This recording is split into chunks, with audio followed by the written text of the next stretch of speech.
آج کی تفسیر کی طرف چلتے ہیں. نحمدہ و نصلی علی رسولہ الکریم. اما بعد فاعوذ باللہ من الشیطان الرجیم. بسم اللہ الرحمن الرحیم. رب اشرح لی صدری ویسر لی امری واحلل عقدۃ من لسانی یفقهوا قولی رب زدنی علما. اللہم فقہنا فی الدین. اللہم ارزقنی التفکر والتدبر بما یتلوہ لسانی من کتابک الفهم له والمعرفة بمعاني والنظر في عجائبه والعمل بذلك ما بقيت إنك على كل شيء قدير. رب ارحمهما كما ربياني صغيرا. اللهم حاسبني حسابا يسيرا. چلیں آج کی تفسیر جو ہے وہ آپ کی ہے سورہ الانعام. یہ بھی ایک بہت بڑی کنیکشن ہے کیونکہ ابھی تک کئی لوگ سورہ الانعام کہتے ہیں جو بہت ہی غلط ہے. آپ کو کم از کم قرآن کی صورتوں کے کریکٹ نام آنا بلکہ ترتیب سے نام یاد کرنا بہت ضروری ہے. ترتیب بھی یاد کریں. اور بہت خوبصورت ایک باہر کے اندر ایک بڑی اسماء یہ جو صورتوں کے نام ہیں وہ ہے ایک بنایا ہوا ہے ایک صورتوں کے مطابق. وہ کسی وقت ڈاؤن لوڈ کر کے آپ کو بتاؤں گی. تو صورتوں کے نام کریکٹ اور ان کی ترتیب یہ بھی قرآن والوں کو ضرور آنا چاہیے. کم از کم قرآن والوں کو ضرور آنا چاہیے ورنہ تو ہر کسی کو آنا چاہیے. تو سورہ الانعام آیت نمبر 76 سے تفسیر ہے. 76 ابراہیم علیہ السلام کا ذکر چل رہا تھا کہ اللہ تعالیٰ نے کیسے ان کو مشرکانہ ماحول کے اندر عقل اور شعور دیا تھا اور ان کو توحید کے اوپر قائم رکھا تھا شروع سے. اور وہ کیسے پھر اپنے باپ کو تبلیغ کرتے ہیں اور کیسے پھر آگے آپ دیکھیں گے کہ اپنی قوم کو تبلیغ کرتے ہیں توحید کی طرف لاتے ہیں. تو فلما جنہ پھر جب چھا گئی علیہ اس کے اوپر اللیل رات رآ اس نے دیکھا کوکبن ایک ستارہ. قال ھذا ربی کیا یہ میرا رب ہے. فلما پھر جب افلا وہ چھپ گیا ستارہ چھپ گیا. قال کہا لا احب نہیں میں پسند کرتا الافلین چھپنے والوں کو. ٹھیک ہے. تو جب اس پر اندھیرا چھا گیا جنہ کا جو لفظ ہے نا اس کا روٹ جن ہوتا ہے اور جنہ کے مطلب ہوتے ہیں کہ کسی چیز کو پوری طرح ڈھپ جانا ایسے کہ وہ نہ دیکھنے میں آپ کو نظر آئے نہ سننے میں سنائی دے اور نہ ہی آپ اس کو چھو سکیں. اور اس ورڈ سے کافی سارے اس روٹ سے کافی سارے ورڈز ہیں. جیسے جن ہوتا ہے وہ بھی آپ کو نظر نہیں آتا. اور جیسے جنہ ہے وہ بھی اس کو جنہ اس لیے کہتے ہیں جنت کو کہ وہ اتنے درخت ہیں کہ وہ زمین کو ڈھانپا ہوا ہے وغیرہ وغیرہ. تو بہرحال کہا جا رہا ہے کہ جب اندھیرا چھا گیا اس پر یعنی رات ہو گئی ابراہیم علیہ السلام کے سامنے تو انہوں نے ایک ستارے کو دیکھا. کہتے ہیں کہ یہ زہرہ ستارہ تھا جو بہت چمکدار ہوتا ہے اور جس کی ان کی قوم پوجا بھی کرتی تھی. تو اس نے کہا ھذا ربی کیا یہ میرا رب ہے. اب اس کا مطلب یہ نہیں ہے یہ بالکل کلیئر کر لیں کہ انہوں نے یہ اعلان کر دیا کہ یہ میرا رب ہے. نہیں اعلان نہیں کر دیا انہوں نے کہا بھی نہیں انہوں نے. بلکہ یہ جو بات ہے یہ وہاں سے جڑی ہوئی ہے جب انہوں نے اپنے والد سے مکالمہ شروع کیا تھا کہ تم جو بتوں کی پوجا کرتے ہو آزر تو میں تم کو تمہاری قوم کو کھلی گمراہی میں دیکھتا ہوں. تو اب وہ قوم کے سامنے ان کے شرک کو عملی طور پر ثابت کر رہے ہیں مثال اور دلیل کے ذریعے سمجھا رہے ہیں. کہہ رہے ہیں کہ تم اس کو رب کہتے ہو ھذا ربی یہ رب ہے میرا. پھر جو کیوں تم اس کو رب کہتے ہو کہ میں اس کو رب کہوں. تو پھر وہ جب ڈوب گیا تو انہوں نے اس کے ڈوبنے سے اس کے الہ ہونے کی نفی کی. کہنے لگے کہ تو ڈوب گیا ہے تو ڈوبنے والوں کو تو میں بالکل پسند ہی نہیں کرتا. یعنی ایسا رب مجھے پسند ہی نہیں ہے جو نظر آنے کے بعد ڈوب جائے. افلا کے مطلب ہوتے ہیں نظر آنے کے بعد چھپ جانا. ٹھیک ہے. افلا نظر آنے کے بعد چھپ جانا اور خاص طور پہ اجرام فلکی کے لیے استعمال ہوتا ہے. تو انہوں نے کہا کہ سوچا کہ جو چیز کبھی نظر آتی کبھی چھپ جاتی ہے جو میرے پاس رہتی ہی نہیں ہے تو وہ الہ نہیں ہو سکتی. جس کو فنا ہے جو غائب ہو جاتی ہے وہ الہ نہیں ہو سکتی. اور جو غائب ہو جاتی ہے وہ میری مشکلات کو کیا دور کرے گی جس کو خود ہی فنا ہے ڈوب جاتی ہے. تو رب تو وہ ہو سکتا ہے جو کبھی فنا نہ ہو اور نظر نہ بھی آئے. رب آپ کہیں گے کہ رب بھی تو نظر نہیں آتا ٹھیک ہے لیکن رب کون ہوتا ہے جو نظر نہ آئے لیکن پھر بھی ہر چیز میں نظر آ رہا ہو. ہر چیز ہر وقت اس کے وجود کی گواہی دے رہی ہو اس کے وجود کی تعریف کر رہی ہو تو وہ رب ہوتا ہے. وہ جو کا ایک شعر کہا گیا نا کہ دکھائی بھی نہ دے مگر نظر بھی جو آ رہا ہے تو وہی خدا ہے. تو رب وہ ہوتا ہے کہ بے شک آپ کو فزیکلی نظر نہیں آئے لیکن ہر چیز میں رب نظر آ رہا ہو، ہر وقت نظر آ رہا ہو، جس کو فنا نہ ہو، اور جو ہر وقت جس کا ساتھ آپ محسوس کریں. وَهُوَ مَعَكُمْ أَيْنَمَا كُنْتُمْ، یہ ہمارے ساتھ ہے، جس کے دم سے سارا نظام چل رہا ہو. تو انہوں نے ستارے کے ڈوبنے سے اس کے الہ نہ ہونے کی تردید کی، لیکن قوم کو بات سمجھ نہیں آئی. پھر فلما رأى القمر، پھر اس نے دیکھا، کس نے؟ ابراہیم علیہ السلام نے، چاند کو، بازغن چمکتا ہوا، چمکنے والا. بازغن کا جو لفظ بزوغ سے ہے، اس کا مطلب ہوتا ہے کہ طلوع ہونے کا ابتدائی وقت، جب سورج یا چاند میں روشنی زیادہ ہوتی ہے، اور بازغن اسم فاعل ہے. تو جب انہوں نے دیکھا، اس نے دیکھا ابراہیم علیہ السلام نے چاند کو چمکتا ہوا، قال ھذا ربی، انہوں نے کیا یہ میرا رب ہے؟ یعنی اس کو تم رب کہتے ہو؟ ہر چیز کی پوجا کرتی تھی نا ان کی قوم. پچھلی دفعہ میں نے آپ کو بتایا تھا، سورج چاند ستارے. انہوں نے کہا یہ میرا رب ہے، اس کو رب کہتے ہو؟ فلما افلا، تو پھر جب ڈوب گیا، چاند بھی ڈوب گیا، قال لئن، البتہ اگر، لم یہدنی، نہیں ہدایت دیتا مجھ کو رب بھی میرا رب، لاکونن من القوم الضالین، تو البتہ میں ضرور ہو جاتا گمراہ قوموں میں سے. جب انہوں نے وہ جو چاند تھا وہ بھی ڈوب گیا، تو انہوں نے کہا یہ میرا معبود نہیں ہو سکتا، دلیل دے دی. تو دیکھو ڈوبنے والا کیسے معبود ہو سکتا ہے جس کو فنا ہے؟ اگر میرے رب نے مجھے ہدایت نہ دی ہوتی اور ہدایت پر ثابت قدم نہ رکھا ہوتا، تو آج میں تمہاری طرح گمراہ ہونے والوں میں سے ہو جاتا، ضالین میں سے ہو جاتا.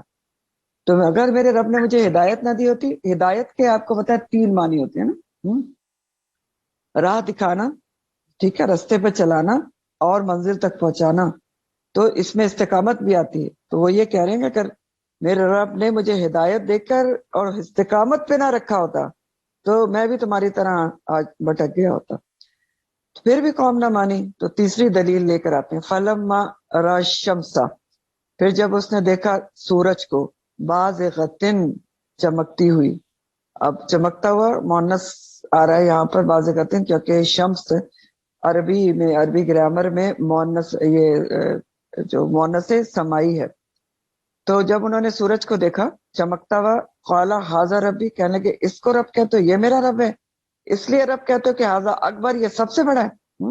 اس لیے تم کہتے ہو کہ یہ میرا رب ہے کیونکہ یہ سب سے بڑا ہے. تو پھر جب وہ بھی ڈوب گیا، فلما افلت قال یا قوم انی بریء مما تشرکون، جب سورج بھی ڈوب گیا تو انہوں نے کہا کہ بس ان میں سے تو کوئی بھی میرا الہ نہیں ہو سکتا، اور اے میری قوم میں تو تمہارے اس شرک سے بری ذمہ ہوں، بیزار ہو چکا ہوں. برات کا اظہار کر دیا. تو اس جملے سے بھی ہمیں پتہ چلتا ہے کہ ابراہیم علیہ السلام کو مشاہدہ حق ملا تھا، اللہ کی معرفت پالی تھی، اور وہ دوسروں کو بھی بتانا چاہتے تھے، اپنی قوم پر اللہ کی وحدانیت ثابت کرنا چاہتے تھے. ستارے، چاند اور سورج کی مثال سے سمجھا رہے تھے، اور خود ان کو یہ بات سمجھ میں آ چکی تھی کہ جو چیزیں مخلوق ہیں، جو خود بہت ٹائم کی پابند ہیں، اتنی زیادہ جگہ کی اور ٹائم کی پابندی کرتی ہیں، کسی کے حکم سے اتنی پابندی کر رہی ہیں، اپنی مرضی سے نہیں کر سکتی، محکوم ہیں، مملوک ہیں، مخلوق ہیں، تو وہ الہ کیسے ہو سکتی ہیں؟ تو الہ تو وہ ہو سکتا ہے جس نے ان سب چیزوں کو نظم و ضبط میں رکھا ہوا ہے، آرگنائز طریقے سے رکھا ہوا ہے، جو پورا نظام چلا رہا ہے.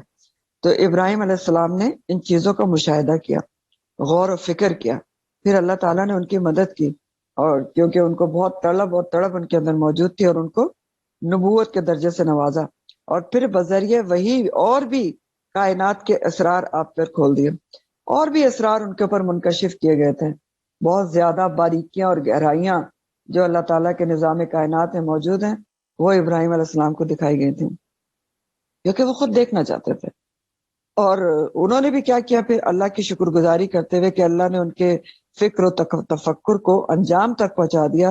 انہوں نے اپنی قوم کو، اپنے خاندان والوں کو شرک سے نکالنے کی بھرپور کوشش شروع کر دی. پہلے باپ کو سمجھانے کی کوشش کی، پھر قوم کی طرف آئے اور ہر قسم کی دلیل دی، مختلف دلائل دی جیسے کہ آپ دیکھ رہے ہیں، اور پھر فائنلی شرک سے بیزاری کا اعلان بھی کر دیا کہ میں تو تمہارے اس شرک سے بیزار ہوں، مجھے نہ سمجھنا کہ میں تمہارے ساتھ کوئی شرک کروں گا، میں تو بیزار ہوں. انی بری ذمہ ہوں. میرا تم سے کوئی تعلق نہیں اور تمہارے شرک سے کوئی تعلق نہیں۔ مزید کہتے ہیں کہ انی وجہت، بے شک میں نے رخ کر لیا میں نے، وجہیا اپنے چہرے کا، للذی اس ذات کے لیے، اس ذات کی طرف، فطر السماوات والارض جس نے پیدا کیا ہے آسمانوں کو اور زمین کو، حنیفاً یکسو ہو کر، وما انا من المشرکین اور نہیں ہوں میں شرک کرنے والوں میں سے۔ وجہت اور وجیہ یہ لفظ آپ بہت دفعہ پڑھ چکے ہیں۔ وجہ کے دو تین معنی ہوتے ہیں، سمت یا رخ اور چہرہ۔ تو وہ کہتے ہیں کہ میں نے تو اپنا پورا جو ذات ہے، اپنا چہرہ، اپنی ذات کا رخ اس ذات کی طرف کر دیا ہے جس نے زمین اور آسمان کو خوبصورت طریقے سے فطرہ، تراش خراش کے بنایا ہے، اور کس طریقے سے اپنی ذات اس کے حوالے کر دی، یکسو ہو کر، حنیفن ہو کر، اور میں تو ہرگز بھی مشرکین میں سے نہیں ہوں۔ تو حنیف کون ہوتا ہے؟ پیچھے بھی آپ نے پڑھا تھا، حنفا سے۔ حنیف ہونا کے معنی ہوتے ہیں یکسو ہونا، پورا دھیان ایک سمت میں ہونا، یونی ڈائریکشنل، ون ڈائریکشنل، ایک اللہ کی طرف دھیان ہونا، فوکسڈ ہونا ایک اللہ کی طرف، چاہے پھر سردی آئے، گرمی آئے، تنگی ہو، ترشی ہو، دن ہو، رات ہو، انسان کا دھیان اللہ کی طرف ہو، خیال اللہ کی طرف ہو۔ تو انسان جب شرک کرتا ہے نا تو اس کا دھیان بہت ساری چیزوں کی طرف ہوتا ہے۔ ظاہر ہے کئی الہ بنائے ہوئے ہوتے ہیں، کبھی اس کی طرف کبھی اس کی طرف، جبکہ جو ایک موحد ہوتا ہے نا اس کا دھیان صرف اور صرف اللہ کی طرف ہوتا ہے، ایاک نعبد و ایاک نستعین کی طرف ہوتا ہے۔ اور یکسو ہونے کا پھر بہت زیادہ فائدہ بھی ہوتا ہے، کیونکہ دیکھیں انسان جس چیز پر فوکسڈ ہوتا ہے نا، یکسو ہوتا ہے، وہ آپ کو بہترین طریقے سے حاصل ہوتی ہے، یعنی اس کام کی کوالٹی بہت بہتر ہوتی ہے جس چیز کے لیے آپ یکسو ہوتے ہیں، کیونکہ پورا دھیان آپ کا اس چیز کی طرف ہوتا ہے نا۔ سوچ کے دیکھیں نا، آپ کوئی ایک چیز لکھ رہے ہو، کوئی تھیسس لکھ رہے ہو، کچھ بھی، اگر آپ پورا دھیان اس کی طرف ہے، فوکسڈ ہے، تو وہ تو بہت اچھے طریقے سے ہوگی، آپ اس کے بہت سارے دلائل ڈھونڈیں گے، سب کچھ کریں گے۔ اور پھر دوسرا فائدہ کیا ہوتا ہے فوکسڈ یا یکسو ہونے کا، کہ جس چیز کے بارے میں آپ یکسو ہوتے ہیں اس کا گہرا علم آپ کو حاصل ہوتا ہے۔ تو کسی بھی چیز یا کسی بھی کام میں کامیاب ہونے کے لیے، اس کے بارے میں گہرا علم حاصل ہونے کے لیے یکسو ہونا بہت ضروری ہے۔ اور ویسے بھی یکسو ہونا انسان کے بامقصد ہونے کی دلیل بھی ہے، بامقصد ہونے کی، کہ انسان چاہتا ہے کہ جس چیز کی طرف میرا دھیان ہے اس کی طرف میں یکسو ہو کر علم حاصل کروں، قطعی علم حاصل کروں اور کچھ پال ہوں۔ تو یہ یکسو ہونے کے فائدے ہوتے ہیں۔ ابراہیم علیہ السلام کی یہ صفت قرآن میں کئی جگہ ان کے نام کے ساتھ ہے، یہ کہ حنیفن تھے۔ اللہ تعالیٰ کو ان کی یہ صفت بہت ہی پسند تھی کہ ان کی وہ اللہ تعالیٰ کی طرف انہوں نے اپنی ذات کو یکسو کر دیا تھا۔ ایسے یکسو تھے کہ اللہ کی خاطر بڑی سے بڑی قربانی دے دی، اور اللہ تعالیٰ نے ان سے کہا کہ اسلم، انہوں نے ایک منٹ نہیں لگایا، انہوں نے کہا اسلمت لرب العالمین، اور ہر چیز قربان کر دی۔ تو کوئی بھی چیز آپ نے دیکھا کہ ان کی اور اللہ کی، ان کی جو ابراہیم علیہ السلام تھے، اللہ کی طرف یکسو ہونے پر حاوی نہ ہو سکی، کوئی بھی چیز ان کے اوپر حاوی نہ ہو سکی، نہ شیطان حاوی ہو سکا، بہت اس نے بھی بہکانے کی کوشش کی تھی نا، اور اسی لیے اب شیطان کو کنکریاں بھی مانگتے ہیں کہ ابراہیم علیہ السلام کو بہکانے کی کوشش کی تھی۔ تو نہ شیطان حاوی ہو سکا، نہ ان کا نفس حاوی ہو سکا، نہ کوئی اور چیز ان کے یکسو ہونے میں آڑے آ سکی۔ اور وہ مشرکین میں نہیں تھے، کبھی بھی انہوں نے شرک نہیں کیا۔ یہ ہمیشہ بات ان کے نام کے ساتھ آتی ہے، ابراہیم علیہ السلام کے ساتھ، تو اس سے بھی ہمیں پتہ چلتا ہے کہ وہ بچپن سے ہی توحید برس تھے، کبھی بھی انہوں نے شرک نہیں کیا اور نہ کبھی شرک کو پسند کیا۔ ان کا ہر کام، ہر عمل خالص نیت اللہ کے لیے تھا۔ تو ہمارے لیے اس میں کیا سبق ملتا ہے؟ بہت ضروری سبق ہے کہ آپ دیکھیں انسان کے اندر، اس کی زندگی میں نہ صبر آ سکتا ہے، نہ شکر آ سکتا ہے، نہ استقامت آ سکتی ہے، نہ قربانی کے لیول پر آ سکتا ہے، جب تک وہ اپنی ذات کو اللہ کے لیے خالص نہ کر دے، یکسو نہ کر دے اللہ کی طرف، جب تک ان میں سے کوئی بھی کام نہیں کر سکتے۔ آپ سوچ کے دیکھیں، نہ صبر کر سکتے ہیں، نہ شکر کر سکتے ہیں، نہ کنسسٹینسی آ سکتی ہے، استقامت، نہ آپ اللہ کے لیے قربانی دے سکتے ہیں جب تک کے لیے آپ اپنی ذات اللہ کے لیے خالص نہ کر دیں۔ اللہ کے لیے خالص، آپ دیکھیں نا، انسان ہر عبادت، ہر چیز اللہ کی رضا کے لیے کرتا ہے۔ جب اللہ کی رضا کے لیے انسان ہر چیز کرتا ہے نا، چاہے عبادت ہو چاہے معاملات، تو پھر اس کے لیے کوئی چیز مشکل نہیں رہتی. کیوں؟ کیونکہ وہ لوگوں کے لیے تھوڑی کر رہا ہوتا ہے. پھر وہ برابری چاہتا ہی نہیں ہے کہ وہ کرے گا تو میں کروں گی. نہیں، وہ تو اللہ کے لیے کر رہا ہوتا ہے، اللہ کے لیے یکسو ہے، خالص ہے. تو پھر اس کے لیے کوئی چیز مشکل نہیں ہوتی، وہ کرتا چلا جاتا ہے ہر چیز اللہ کے لیے. پھر اس کو کسی کی تنقید، برائی، کوئی مشکل، کوئی زمانے کے مشکل حالات، کوئی چیز اس کو ہلا نہیں سکتی اپنی جگہ سے. اللہ کی طرف یکسو ہونے سے ہلا نہیں سکتی، اللہ کی طرف سے دھیان نہیں ہٹا سکتی. کیوں؟ کیونکہ وہ شجرۃ طیبہ بن جاتا ہے. جس کی مثال مومن سے دی اللہ تعالیٰ نے سورہ ابراہیم میں، کہ مومن کی مثال شجرۃ طیبہ کی طرح ہوتی ہے، پاکیزہ درخت کی طرح، کہ جس کی جو جڑیں ہیں وہ زمین میں بہت گہری ہوتی ہیں. تو اس کو تو جتنی بھی آندیاں آ جائیں وہ اپنی جگہ سے ہلا نہیں سکتی، یکسو ہی رہتا ہے وہ. اور پھر ایسا انسان ہر تعریف سے بھی مبرہ ہو جاتا ہے. تعریف عارف نہیں اس کو چاہیے ہوتی، کیونکہ وہ صرف اور صرف اللہ کی ذات کو چاہتا ہے، اللہ کی رضا چاہتا ہے. اپنی ذات اس نے اللہ کے حوالے کر دی ہوتی ہے. تو پھر کامیابی کے لیے ہمیں کیا چاہیے؟ اللہ کے سامنے سرخرو ہونے کے لیے، آخرت میں کامیاب ہونے کے لیے کیا چاہیے؟ اس کو ہائی لائٹ کر لیں، یہی چاہیے. وجہ للذی فطر السماوات والارض حنیفا، یکسو ہو کر اللہ کے اپنی ذات اللہ کے ثبوت کرنا ضروری ہے. اور دوسری بھی بہت ضروری بات ہے کامیابی کے لیے کہ ہر قسم کے شرک سے بچنا ہے.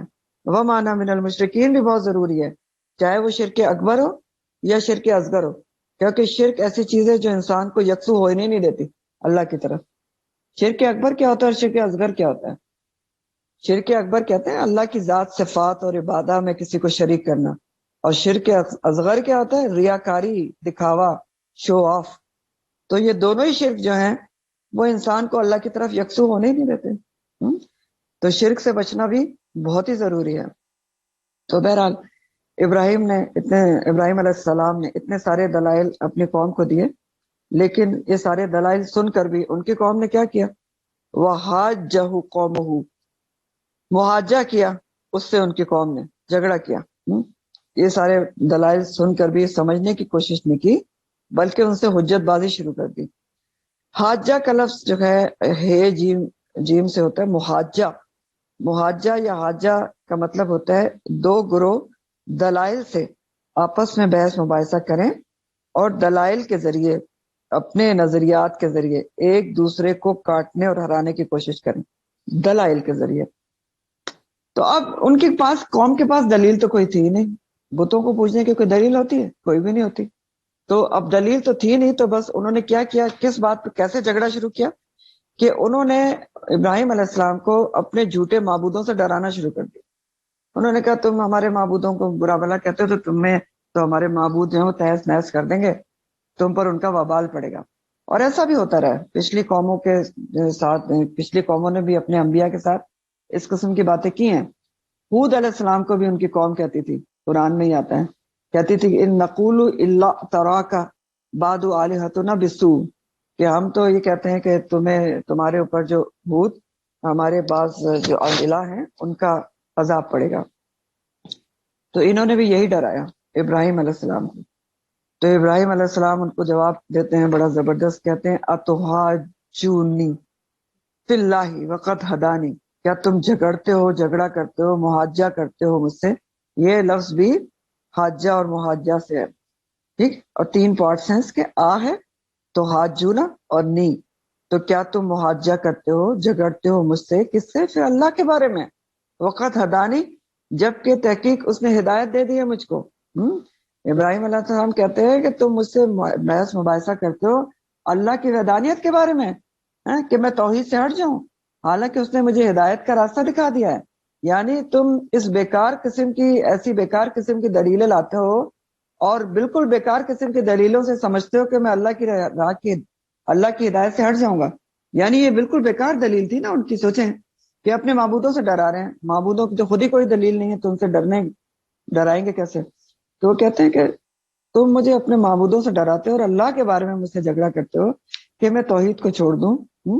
بیکار کی دلیل لاتے ہو کہ تمہارے بت میرے پر جو ہے وہ عذاب لا دیں گے، مجھ سے معاجہ کرتے ہو. اس سے تم یہ جھگڑا کر رہے ہو اللہ کے بارے میں جس کو اللہ تعالیٰ نے ملکوت السماوات والارض دکھا دی ہیں، جس کی بصیرت کی آنکھیں کھلی ہوئی ہیں، اس سے جھگڑا کر رہے ہو تو ولا اخافو، میں تو نہیں ڈرتا،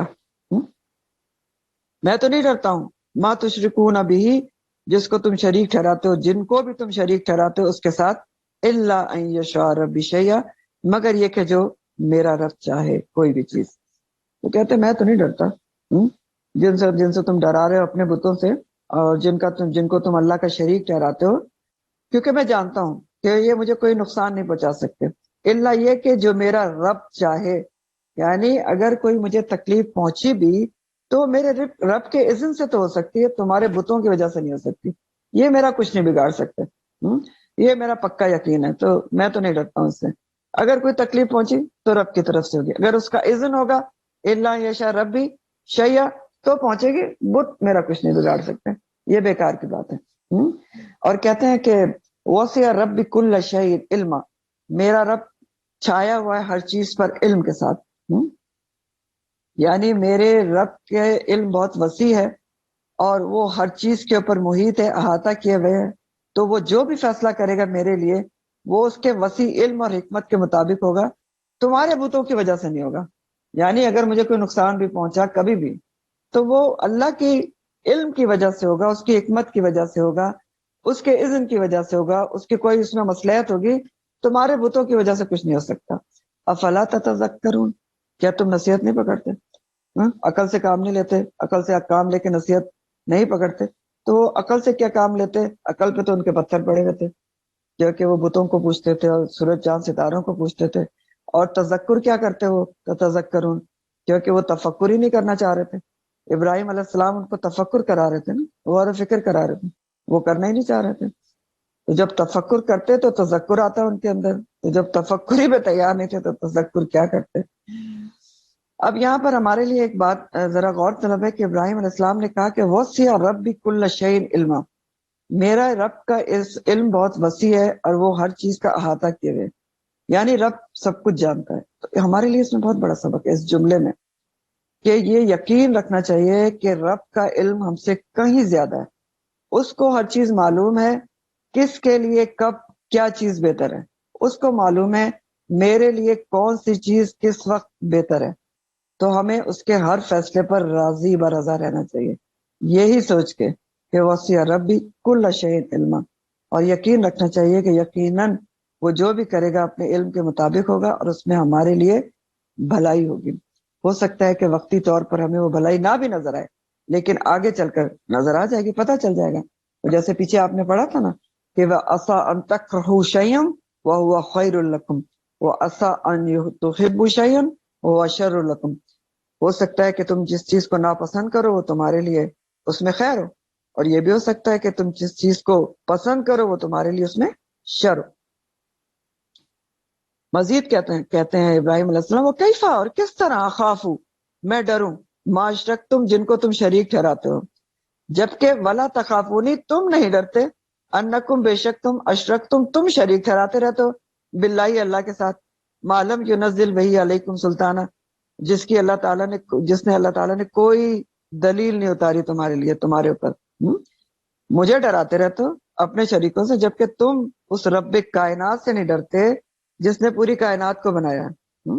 مجھے بتوں سے ڈرا رہے ہو جن کو تم نے اللہ کا شریک بنایا ہوا ہے، جن کو تم اپنے ہاتھ سے بناتے ہو، جن کو تم خود ہی بناتے ہو اور اپنی بقا کے لیے وہ تمہارے محتاج ہے، ان سے مجھے ڈرا رہے ہو، جبکہ خود تم کیا کرتے ہو، انکم اشرکتم باللہ، اس عظیم اللہ کے ساتھ شریک ٹھہراتے رہتے ہو، اس کی ربوبیت، اس کی الوہیت میں، جس کا کوئی شریک ہی نہیں ہے، اور جس کی پوری کائنات میں کہیں سے بھی کوئی دلیل ہی نہیں ملتی۔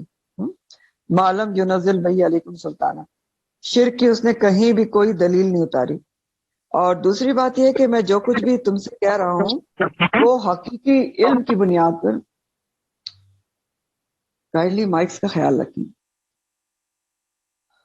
تو وہ جواب دیتے ہیں کہ میں ان سے کیوں ڈروں جبکہ تم اس رب کائنات سے نہیں ڈرتے اور اس کے ساتھ شریک ٹھہراتے ہو جس نے پوری کائنات کو بنایا۔ اور دوسری بات یہ کہ میں جو کچھ بھی تم سے کہہ رہا ہوں وہ حقیقی علم کی بنیاد پر دلیل سے کہہ رہا ہوں، اس یقینی علم سے کہہ رہا ہوں جو مجھے اللہ کی طرف سے ملا ہے، وہ اللہ جس کی ربوبیت کی دلیل ہر طرح سے ملتی ہے، عقلی طور پر بھی ملتی ہے، نقلی طور پر بھی ملتی ہے، فطری طور پر بھی ملتی ہے۔ عقلی دلیل کیا ہوتی ہے؟ عقل مانتی ہے نا کہ اللہ ایک ہی ہے۔ نقلی طور پر بھی ملتی ہے، نقلی مانے لکھی ہوئی الہامی کتابوں میں، تو اس میں بھی ملتی ہے کہ اللہ ایک ہے، اور فطری طور پر بھی۔ تو جبکہ تمہاری اس بت پرستی کی تمہارے پاس کوئی دلیل نہیں ہے، اللہ تعالیٰ نے کوئی بھی شرک کی دلیل نہیں اتاری۔ معلم ینزل بھی علیکم سلطانہ، سلطان کون سی دلیل ہوتی ہے؟ وہ دلیل جو وہی الہی سے ثابت ہو۔ تو کہہ رہے ہیں کہ تم ڈرتے نہیں ہو اللہ کے ساتھ شریک ٹھہراتے ہوئے، جبکہ اس شرک کی اللہ تعالیٰ نے کہیں سے بھی کوئی دلیل نہیں اتاری ہے۔ نہ عقل تسلیم کرتی ہے، نہ کہیں پر لکھی ہوئی ہے، کسی الہامی کتاب میں بھی نہیں لکھا ہوا کہ ایک اللہ کے سوا کوئی اور بھی الہ ہے۔ نہ ہی جو ہے وہ فطرت میں ہے، فطرت میں بھی ہر کوئی عہد الست کر کے آیا ہوا ہے۔ کہیں سے بھی کوئی دلیل شرک کی اللہ تعالیٰ نے اتاری۔ تم نے اس کو بتوں کو اپنے بنا لیا، خود ہی اس کو پوجنا شروع کر دیا۔ تو بے بھلا ان سے کیوں ڈروں؟ تم نے صرف وہم، قیاس اور خیال سے بتوں کو نفع نقصان کا مالک بنا لیا ہے، جبکہ میں تمہیں ہر طرح سے دلیل دے کے ثابت کر رہا ہوں کہ اللہ ایک ہے، اور تم پھر بھی اس سے نہیں ڈرتے۔ تو میں تمہارے ان بے دلیل کے اور بیکار کے معبودوں سے کیوں ڈروں؟ اب تم بتاؤ، فَأَيُّ الْفَرِيقَيْنِ، بہت زبردست انہوں نے دلیل دیا، آپ کو دلیل سمجھ میں آ گئی ہوگی۔ انہوں نے کہا میں تمہارے معبودوں سے کیوں ڈروں جبکہ تم اس اللہ کے ساتھ شریک ٹھہراتے ہوئے نہیں ڈرتے ہو، معلم ینزل بہ علیکم سلطانہ، شریک ٹھہراتے رہتے ہو جس نے شرک کے بارے میں کوئی دلیل کہیں پر اتاری ہی نہیں ہے۔ نہ تمہاری عقل شرک کو تسلیم کرتی ہے، نہ کسی الہامی کتاب میں شرک کا کوئی ذکر ہے، نہ ہی تمہاری فطرت میں شرک ہے، لیکن پھر بھی تم بتوں کو اپنے ہاتھ سے بناتے ہو اور ان سے مجھے ڈراتے ہو جو تمہارے خود محتاج ہیں، اور اس اللہ سے نہیں ڈرتے ہو جس کے تم محتاج ہو ہر طرح سے، جس کی ربوبیت الوہیت کی دلیل ہر طرح سے ملتی ہے۔ ٹھیک ہے، تو اب تم بتاؤ، یہ اتنی سالڈ دلیل دے کے پوچھتے ہیں، فَأَيُّ فَرِيقَيْنِ، دونوں گروہوں میں سے کون احق زیادہ حقدار ہے بالامن، امن کا، ان کنتم تعلمون، اگر تم کچھ بھی جانتے ہو۔ یعنی اب تم خود ہی سوچ سمجھ کے ذرا جواب دو کہ ایک فریق جو ہے، یعنی فریق دو کون سے ہیں؟ فریقین، ابراہیم علیہ السلام اور ان کی قوم، دوسرا فریق۔ کہتے ہیں اب تم بتاؤ ذرا، ایک فریق یعنی میں، جو ہر قسم کے دلائل کے ساتھ، یقینی علم کے ساتھ توحید پر قائم ہے، دوسرا بلا کسی دلیل اور جواز کے وہ ایک ظن اور گمان پر چل کر شرک کر رہا ہے، بت پرستی کر رہا ہے۔ اب بتاؤ کون اللہ کی طرف سے عذاب کا مستحق ہوگا اور کون امن اور سلامتی میں رہے گا، پرسکون رہے گا روز قیامت؟ تو بتاؤ ذرا جواب دو، ان کنتم تعلمون، اگر تم تھوڑا بہت بھی کچھ جانتے ہو، تھوڑا بہت بھی کچھ جانتے ہو۔ تو ان کنتم تعلمون سے ہمیں یہی پتہ چلتا ہے کہ ان کی قوم کو بہرحال یہ شعور تھا کہ اللہ ایک ہی ہے، لیکن اس کے ساتھ اللہ ہے کہ اللہ کو جانتے تھے، خالق کائنات مانتے تھے، مشرکین بھی مانتے تھے نا۔ یہ آپ نے قرآن میں کئی جگہ پڑھا کہ ان سے پوچھو تم کو کس نے پیدا کیا تو کہیں گے اللہ نے، لیکن شریک ٹھہراتے تھے بتوں کو۔ تو وہ کہتے ہیں ان کنتم تعلمون، اگر کچھ بھی تھوڑا بہت جانتے ہو تو ذرا بتاؤ کہ اب کون سا فریق مجھ میں اور تم میں سے امن کا حقدار ہوگا روز قیامت، زیادہ حقدار ہوگا۔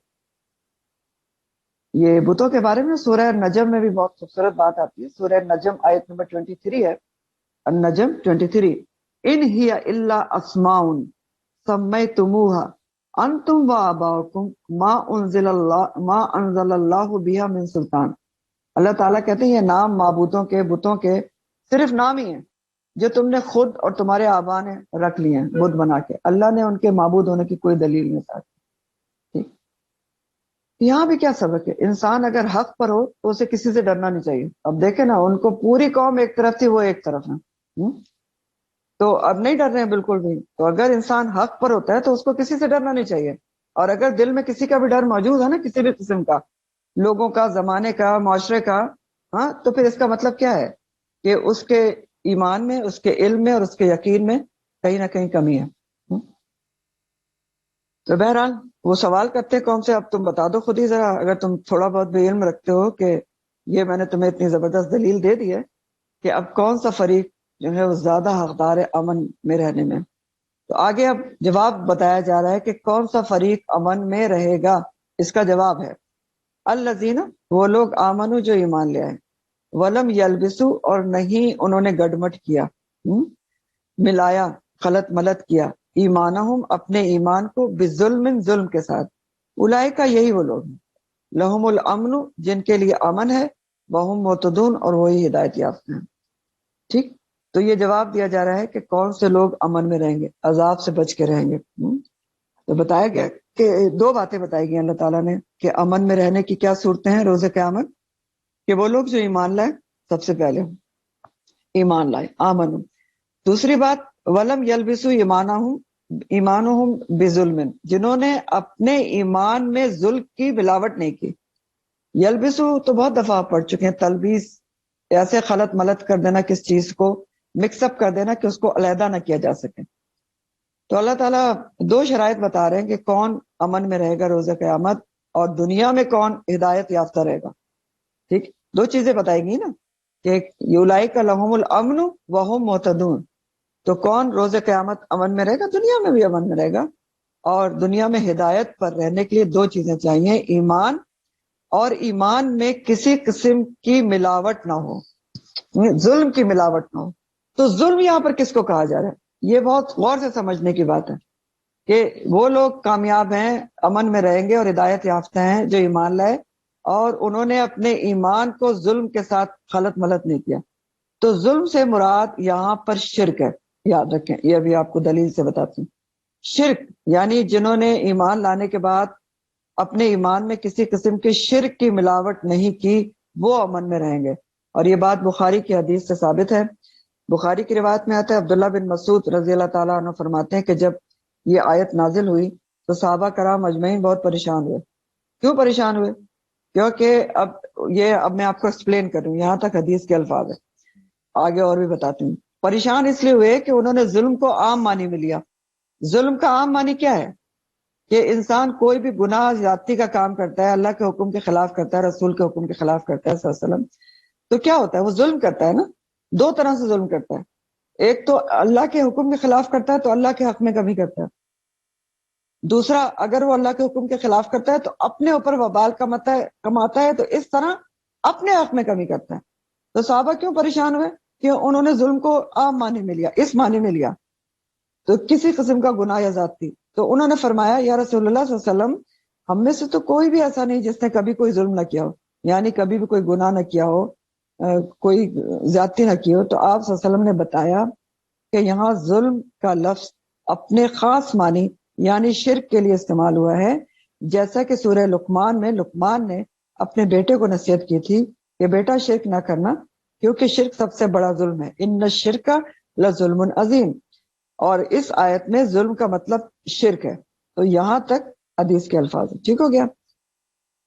تو اللہ کا حق کسی اور کو دے دیا جائے، نفع نقصان کا مالک، صحت کا مالک، زندگی دینے والا، اولاد دینے والا اگر کسی اور کو سمجھ لیا جائے تو یہ کائنات کا سب سے بڑا ظلم ہے، شرک ہے.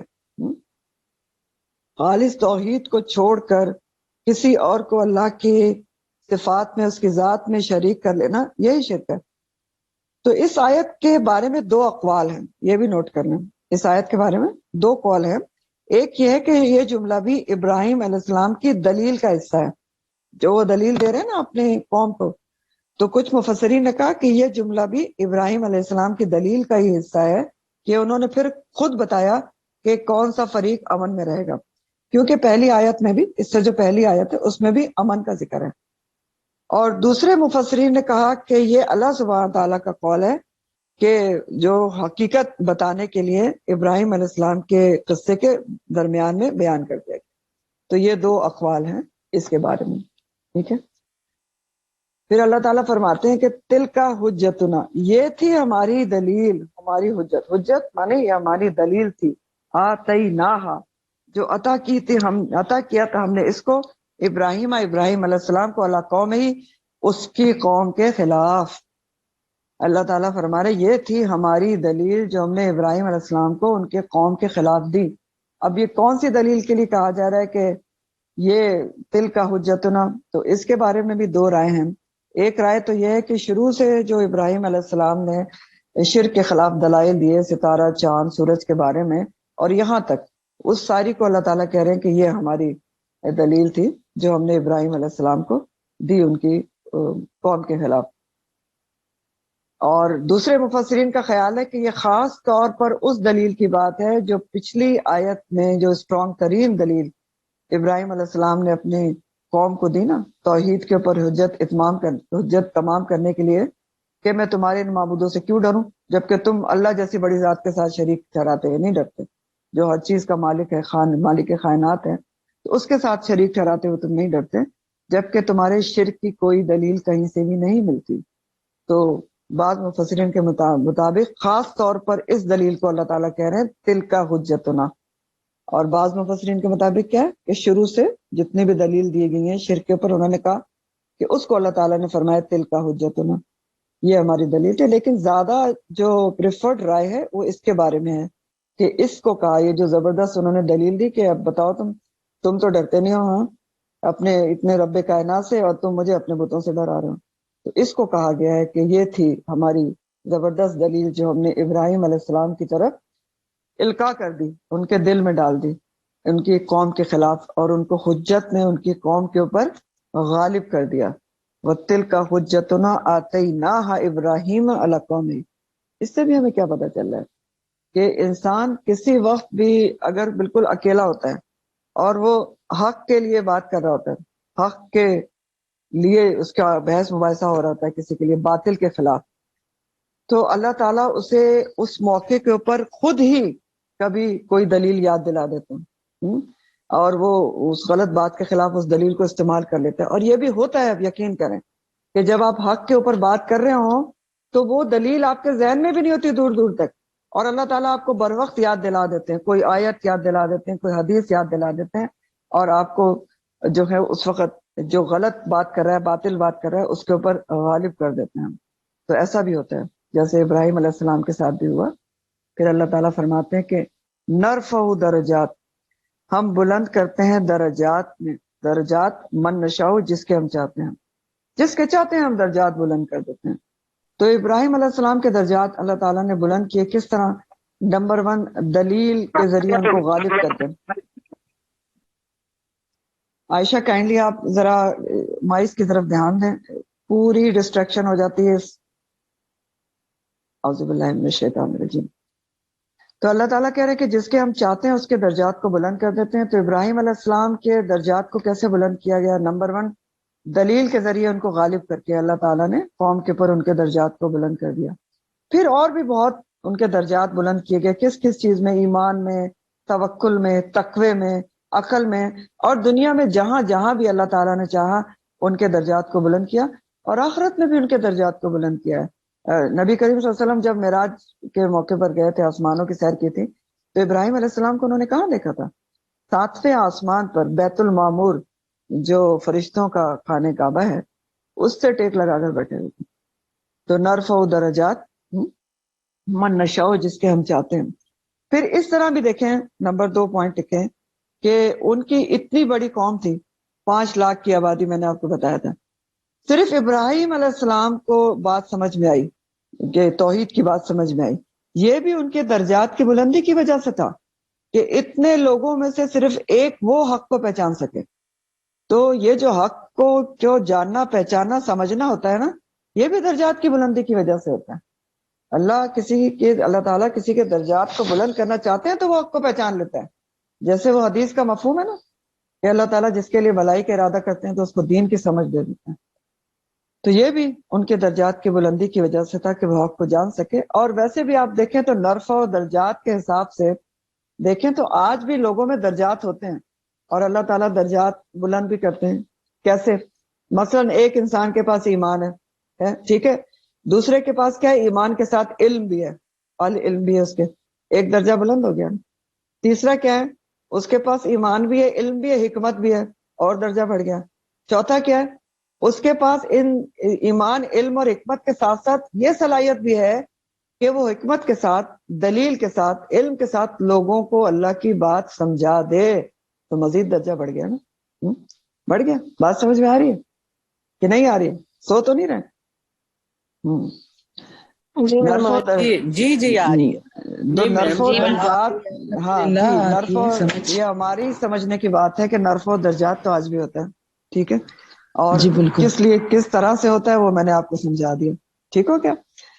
تو پھر اللہ تعالیٰ فرماتے کہ ان ربک، بے شک تمہارا رب حکیم علیم، حکمت والا بھی اور علم والا بھی ہے۔ کیونکہ حکیم اور علم والا بھی ہے، بہت اچھی طرح جانتا ہے، علیم اور حکیم بھی ہے. تو جب کسی کے درجات وہ بلند کرنا چاہتا ہے تو یہ فیصلہ اس کے حقیقی علم اور حکمت کی بنیاد پر ہوتا ہے کہ کس کو چننا ہے، چن کر اس سے کیا کام کروانا ہے، اور کیا کام کروا کے اس کے درجات کو بلند کرنا ہے. یہ بھی جملہ بہت سمجھنے سے تعلق رکھتا ہے. رب علیم اور حکیم ہے، ٹھیک، تو اس کو پتا ہے اپنے حقیقی علم اور حکمت کی بنیاد پر کہ میں نے کس کو چننا ہے، چن کر اس سے کیا کام کروانا ہے اور کیا کام کروا کے اس کے درجات بلند کرنے ہیں. بہرحال آگے اللہ تعالیٰ فرماتے ہیں کہ وَوَهَبْنَا لَهُ إِسْحَاقَ وَيَعْقُوبَ كُلًّا هَدَيْنَا، اور ہم نے عطا کیے اس کو، کس کو؟ ابراہیم علیہ السلام کو، اسحاق علیہ السلام، و یعقوب اور یعقوب علیہ السلام. کلن، ان سب کے سب کو ہدینا، ہدایت دی ہم نے. تو ابراہیم علیہ السلام کو جو ہے اللہ تعالیٰ نے ان کی قربانیوں کی وجہ سے ان کے نہ صرف درجات بلند کیے بلکہ ان کے پر مزید عنایات کی اور ان کو بہت ساری نعمتیں عطا کی. جو وہابہ کا لفظ ہوتا ہے نا، اس کے معنی ہوتے ہیں وہابہ، بن مانگے اور بلا معاوضہ کسی کو کچھ دینا اور اس کے بدلے کوئی فائدہ طلب نہ کرنا. تو بن مانگے اللہ تعالیٰ نے، دیکھیں انہوں نے تو ایک ہلکی سی خواہش کی تھی، ان کو بڑھاپے میں یہ اسماعیل بھی دیے اور اسحاق بھی دیے. اور اسحاق علیہ السلام آپ کو پتہ ہے کہ ان کی جو بیوی تھی سارہ علیہ السلام، ان کے بیٹے تھے، چھوٹے بیٹے تھے. اور یعقوب کون تھے؟ اسحاق علیہ السلام کے بیٹے تھے، یعنی ابراہیم علیہ السلام کے پوتے تھے. تو اللہ تعالیٰ نے ہدایت کا سلسلہ پورا ان کی نسل سے چلا دیا. ابراہیم علیہ السلام کی بے شمار قربانیوں کی وجہ سے ان پر برکات اور انعام ہوئے. کیسی کیسی قربانیاں دی تھی انہوں نے، سوچے نا اللہ تعالیٰ نے کیوں ان کے اوپر سب یہ عنایات کیے. ابراہیم علیہ السلام کو ان کے اپنوں نے چھوڑ دیا، نکال دیا تھا نا گھر سے، توحید پرست ہونے کی وجہ سے ملک سے ہی نکال دیا تھا. تو اللہ تعالیٰ نے کیا کیا؟ اپنوں نے چھوڑ دیا تھا، تو اللہ تعالیٰ نے پوری انبیائی ان کی نسل سے چلا دیا، پوری نسل انبیاء کی چلا دی. اتنے اپنے ان کو دے دیے، اور اپنے بھی کون؟ انبیاء. اسحاق علیہ السلام، ان کے بیٹے یعقوب، پھر ان کے بیٹے یوسف علیہ السلام، اور پھر یعقوب علیہ السلام کے بتائے آپ کو 12 بیٹے، اور ان سے سارے انبیاء مبعوث ہوئے. تو پوری کی پوری انبیاء کی چینی ان کی نسل سے چلا دی. قوم نے نکال دیا تھا، اللہ تعالیٰ نے ان کو مکہ عطا کر دیا. کتنی عنایات ہیں. قوم نے انہیں ذلیل کرنا چاہا، اللہ تعالیٰ نے نبی کا درجہ دے دیا، خلیل اللہ بنا دیا، خانہ کعبہ بنانے کا شرف دے دیا، قدموں کے نشان کو مسلح بنا دیا. ٹھیک ہے، آسمان پر وہ خانہ کعبہ اس سے بیت المعمور سے ٹیک لگائے ہوئے نظر آئے. تو یہ سب کیوں ہوا؟ یہ سوچنے کی بات ہے. کیوں؟ کیونکہ وہ یکسو تھے، حنیفن تھے، صرف ایک اللہ کے لیے خالص نیت کر کے دعوت و تبلیغ کرتے رہے، قربانیاں دیتے رہے. یہ نہیں سوچا، آس پاس نہیں دیکھا کون سن رہا ہے کون نہیں سن رہا، کون قربانی دے رہا ہے کون نہیں کر رہا. بس ایک سیدھا سیدھا اللہ کے لیے قربانیاں دیتے رہے اور اللہ کے لیے دعوت و تبلیغ کرتے رہے. تو ہمیں بھی یہی ایسا طرز عمل رکھنا چاہیے. ہر کام، ہر چیز خالص نیت اللہ کے لیے کرنا چاہیے. یہ سیکھنا چاہیے ہمیں کہ ہم ہر چیز اللہ کے لیے کرتے رہیں. سامنے سے کوئی جواب دیتا ہے نہیں دیتا، یہ نہیں سوچنا، اس کی پرواہ نہیں کرنی.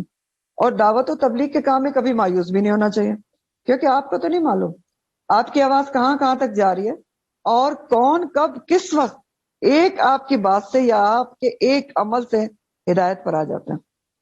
تو بس ہر کام اللہ کے لیے کرتے رہنا چاہیے. اور اللہ کے لیے کام کرنے کے میں سب سے بڑا فائدہ کیا ہوتا ہے کہ جب آپ کام اللہ کے لیے کرتے ہیں تو اجر آپ کا پکا ہو جاتا ہے. اجر آپ کا پکا ہو جاتا ہے. تو پھر سیکھنے کی بات یہ کہ ہر کام اللہ کے لیے کریں.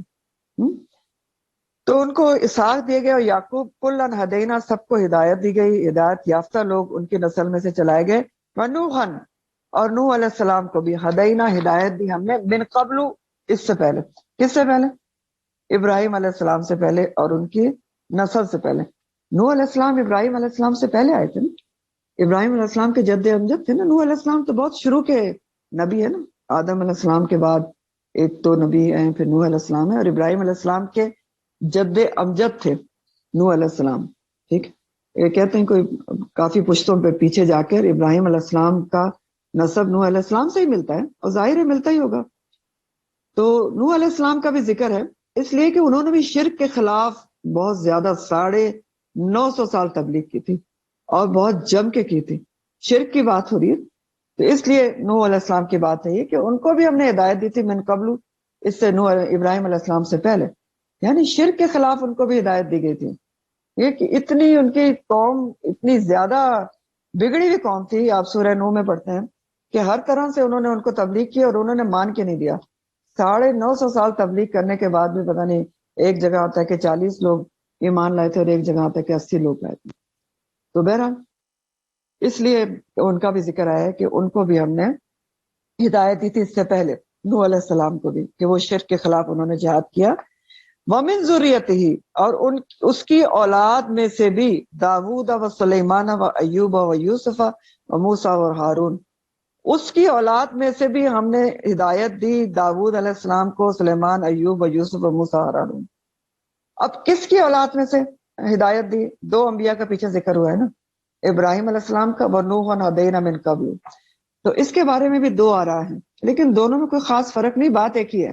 اگر آپ ابراہیم علیہ السلام کی اولاد سمجھیں کہ ابراہیم علیہ السلام ذریت ہی، اس کی اولاد میں سے یہ سارے انبیاء تھے اور ان کو بھی ہدایت دی گئی، تو انہی کی اولاد میں سے تھے سارے انبیاء.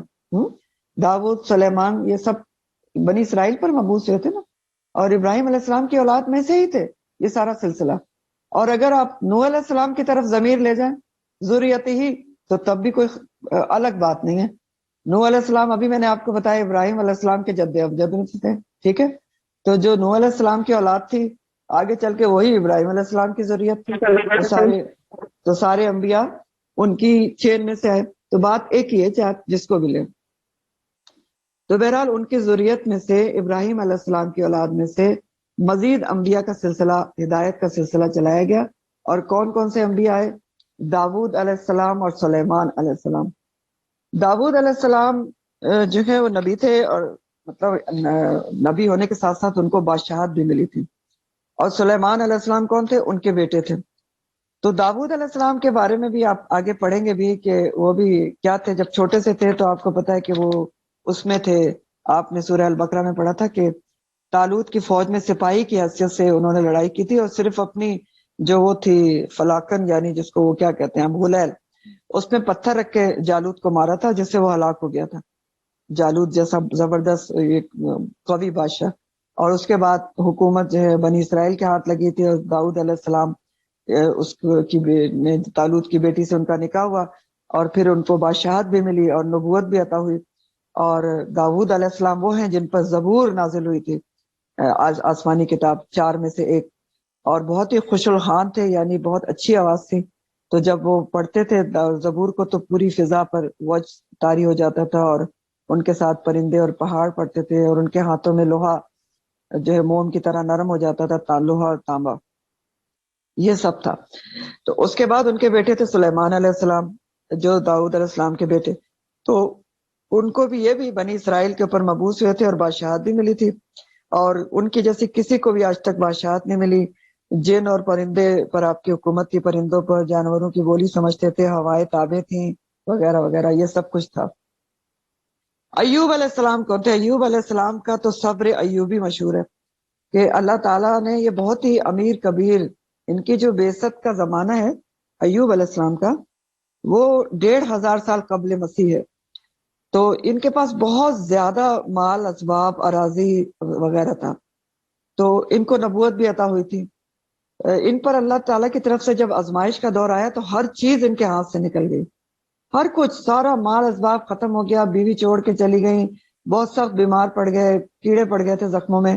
لیکن اس حالت میں بھی، سب کچھ چھن جانے کے باوجود بھی، وہ اللہ کی طرف رجوع رکھتے تھے اور کہتے تھے بہت اچھا ہوا کہ اللہ میرے اور تیرے درمیان کوئی چیز حائل نہیں رہی. تو اللہ تعالیٰ نے پھر ان کو اس صبر کا بدلہ کیا دیا تھا کہ اللہ تعالیٰ نے ان کے لیے فرمایا کہ اِنَّا وَجَدْنَا صَابِرًا، اور پھر ان کو ان کی بیماری دور کی، اور سارے مال دولت اور ان کے اہل و عیال ان کو واپس مل گئے تھے.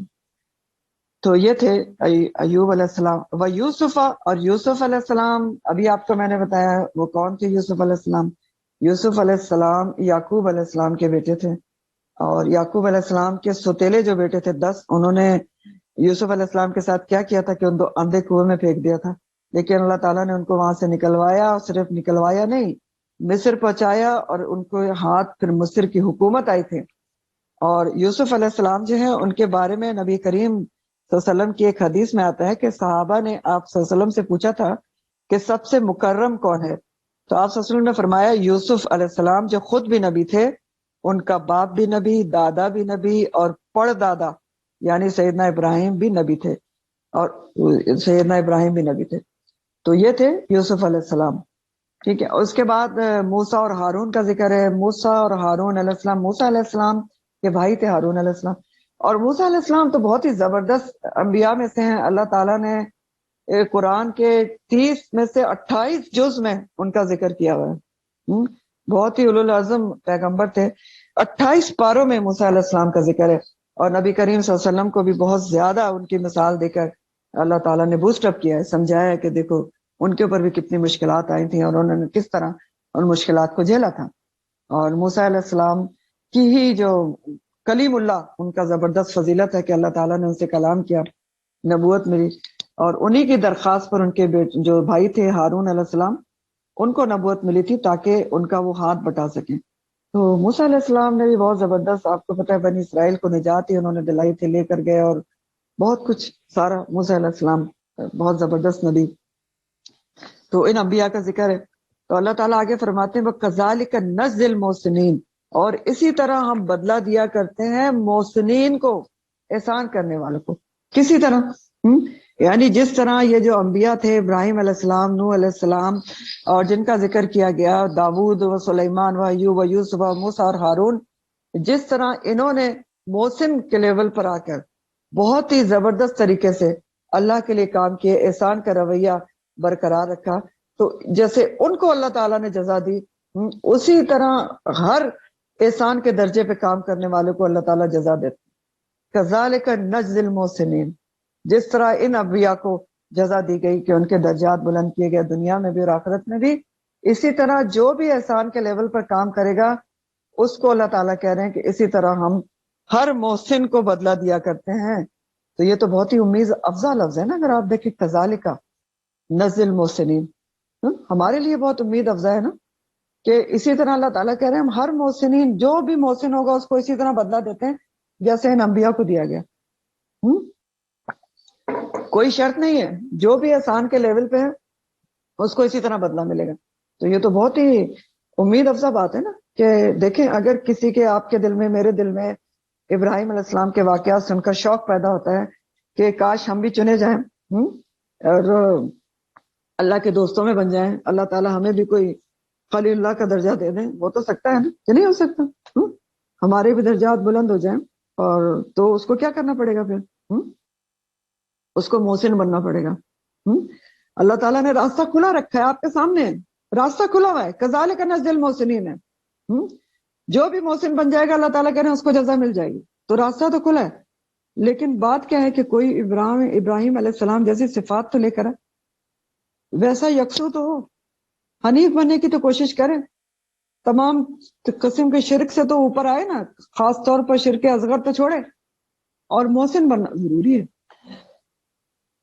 سوری کیونکہ اللہ تعالیٰ نے کہا ہے کہ ہم اس طرح بدلہ دیا کرتے ہیں محسنین کو. اس سے کیا پتہ چل رہا ہے؟ محسن بننا بہت ضروری ہے اگر بدلہ چاہیے اس طرح کا. سوری ایک سیکنڈ مجھے.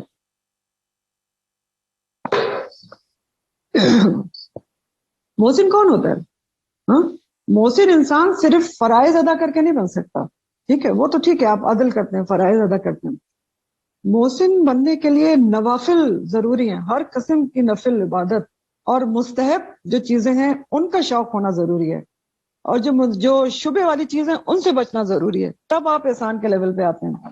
فرائض تو ادا کرنا تو ایک اچھی بات ہے نا کہ آپ اچھا کام کرتے ہیں، عدل سے کام لیتے ہیں، اللہ کے فرائض ادا کر رہے ہیں. لیکن اگر محسن بننے کا شوق ہے، احسان کے لیول پر آنا ہے، تو فرائض سے اوپر اٹھنا پڑے گا. نوافل، مستحب کا شوق. بہت سارے لوگ کہتے ہیں اچھا مستحب ہے، اچھا تو پھر تو کوئی بات نہیں، سنت ہے، اچھا خیر ہے. یہ نہیں ہے، محسن ایسے نہیں بن سکتے آپ.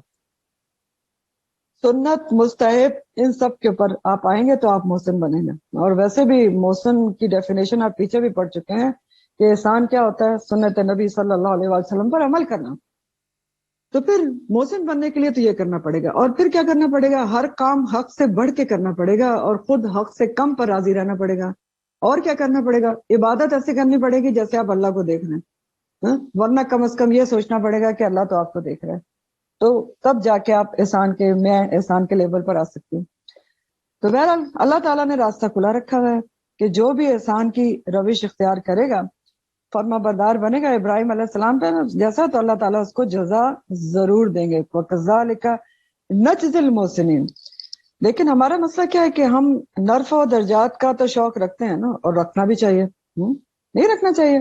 دنیا کے لیے تو ہم بہت شوق رکھتے ہیں کہ ہمارا درجہ اس سے بلند ہو، اس چیز میں بلند ہو، گاڑی اعلیٰ ہو، گھر اعلیٰ ہو ہمارا۔ تو ایمان کے درجات کا تو شوق ضرور رکھنا چاہیے، سابقون سابقون بننے کا شوق نہیں ہونا چاہیے۔ تو شوق تو رکھتے ہیں ہم، لیکن مسئلہ کیا ہے؟ قربانی نہیں دے پاتے، کوشش محنت نہیں کر پاتے، اور کوئی بھی چیز دنیا کی چھوٹی سی چوٹی آپ کو بلا قیمت نہیں ملتی، تو پھر اللہ کے پاس درجات کیسے آپ کو بلا قیمت، بلا کوشش، بلا قربانی کے بلند ہو جائیں گے؟ تو کم از کم چھوٹی موٹی قربانیاں تو دین کے خاطر ہم بھی دے سکتے ہیں نا، کچھ نہ کچھ تو کر سکتے ہیں، کوئی وقت کی قربانی، کچھ نیند کی قربانی، کچھ آرام کی قربانی، کچھ اپنی خواہش نفس کی قربانی، کچھ دنیا کے کاموں کی قربانی، یہ سب قربانیاں تو ہم بھی دے سکتے ہیں اگر اپنی درجات کی بلندی چاہتے ہیں۔ بہرحال آگے اللہ تعالیٰ فرماتے ہیں وَزَكَرِيَّا، اور زکریا علیہ السلام، وَيَحْيَا وَعِيسَى وَإِلْيَاسَ علیہ السلام، کل من الصالحین، یہ سب کے سب نیک لوگوں میں سے تھے۔ زکریا علیہ السلام کون تھے؟ مریم بنت عمران جو عیسیٰ علیہ السلام کی والدہ تھے، ان کے خالو اور کفیل تھے، آپ پڑھ چکے ہیں اس کے بارے میں۔ یحییٰ علیہ السلام زکریا علیہ السلام کے بیٹے تھے۔ ان دونوں انبیاء کو بنی اسرائیل نے ناحق قتل کیا تھا، یعنی حق بتانے کی پاداش میں قتل کر دیا تھا، شرک سے منع کرنے کی پاداش میں قتل کر دیا تھا۔ اور عیسیٰ علیہ السلام کے بارے میں آپ تفصیلات پیچھے پڑھ چکے ہیں، ان کو بھی صلیب پر چڑھانے کی کوشش کی گئی تھی اسی جرم کی پاداش میں کہ وہ ایک اللہ کی طرف بلاتے تھے۔ اور الیاس جو ہے، ان کا نام الیاس بھی آیا ہے قرآن میں، اور الیاسین کے نام سے بھی آیا ہے، ٹھیک ہے، یہ بھی نبی گزرے ہیں۔ اور یہ جو الیاس یا الیاسین تھے، ان کی قوم بال نامی ایک بت تھا، اس کی پوجا کرتی تھی، تو یہ ان کے اوپر مبعوث ہوئے تھے، اور انہوں نے شرک کے خلاف بہت زیادہ جہاد کیا تھا، انہوں نے بھی، کیونکہ بتوں کی پوجا سے منع کیا تھا۔ تو آخر میں اللہ تعالیٰ ایک انبیاء کے اوپر ایک جنرل کمنٹ دے رہے ہیں کہ یہ سب کے سبھی نیک لوگ تھے۔ پھر آگے مزید انبیاء کا بھی ذکر ہے کہ اسماعیل علیہ السلام، والیسع ویونس علیہ السلام، ولوطن، اور لوط علیہ السلام، وکلن، اور ہر ایک کو فضلنا، فضیلت دی ہم نے، علی العالمین، تمام جہان والوں پر۔ اسماعیل علیہ السلام ابراہیم علیہ السلام کے بڑے بیٹے تھے جو حضرت ہاجرہ سے پیدا ہوئے تھے۔ اسحاق کون تھے؟ چھوٹے بیٹے تھے، حضرت سارہ سے پیدا ہوئے تھے۔ 3 بیویاں تھیں حضرت اسماعیل کی، حضرت ابراہیم کی۔ تو حضرت اسحاق جن کا ذکر پیچھے آپ نے پڑھا، وہ حضرت سارہ سے پیدا ہوئے تھے، اور اسماعیل علیہ السلام بڑے بیٹے تھے، اور یہ حضرت ہاجرہ سے پیدا ہوئے تھے۔ اور ان کا شرف کیا ہے؟ اسماعیل علیہ السلام سب سے بڑا شرف تو یہ کہ نبی آخر الزمان صلی اللہ علیہ وآلہ وسلم رحمت للعالمین ان کی نسل سے آئے، ٹھیک ہے، بنی اسرائیل سے نہیں آئے۔ اور ذبی اللہ کا ان کو لقب ملا، خانہ کعبہ کی تعمیر میں اپنے والد کے ساتھ حصہ لیا۔ اور الیسع جو ہیں جن کا ذکر ہے، وہ الیاس جو علیہ السلام ہیں ان کے نائب تھے، یعنی ان کے بعد ان کو پیغمبری ملی تھی الیسع کو۔ اور یونس علیہ السلام جو ہے وہ بھی بہت ریناؤنڈ نبی ہیں، اور ان کے بارے میں آپ کو تھوڑا سا بتاتے ہوں۔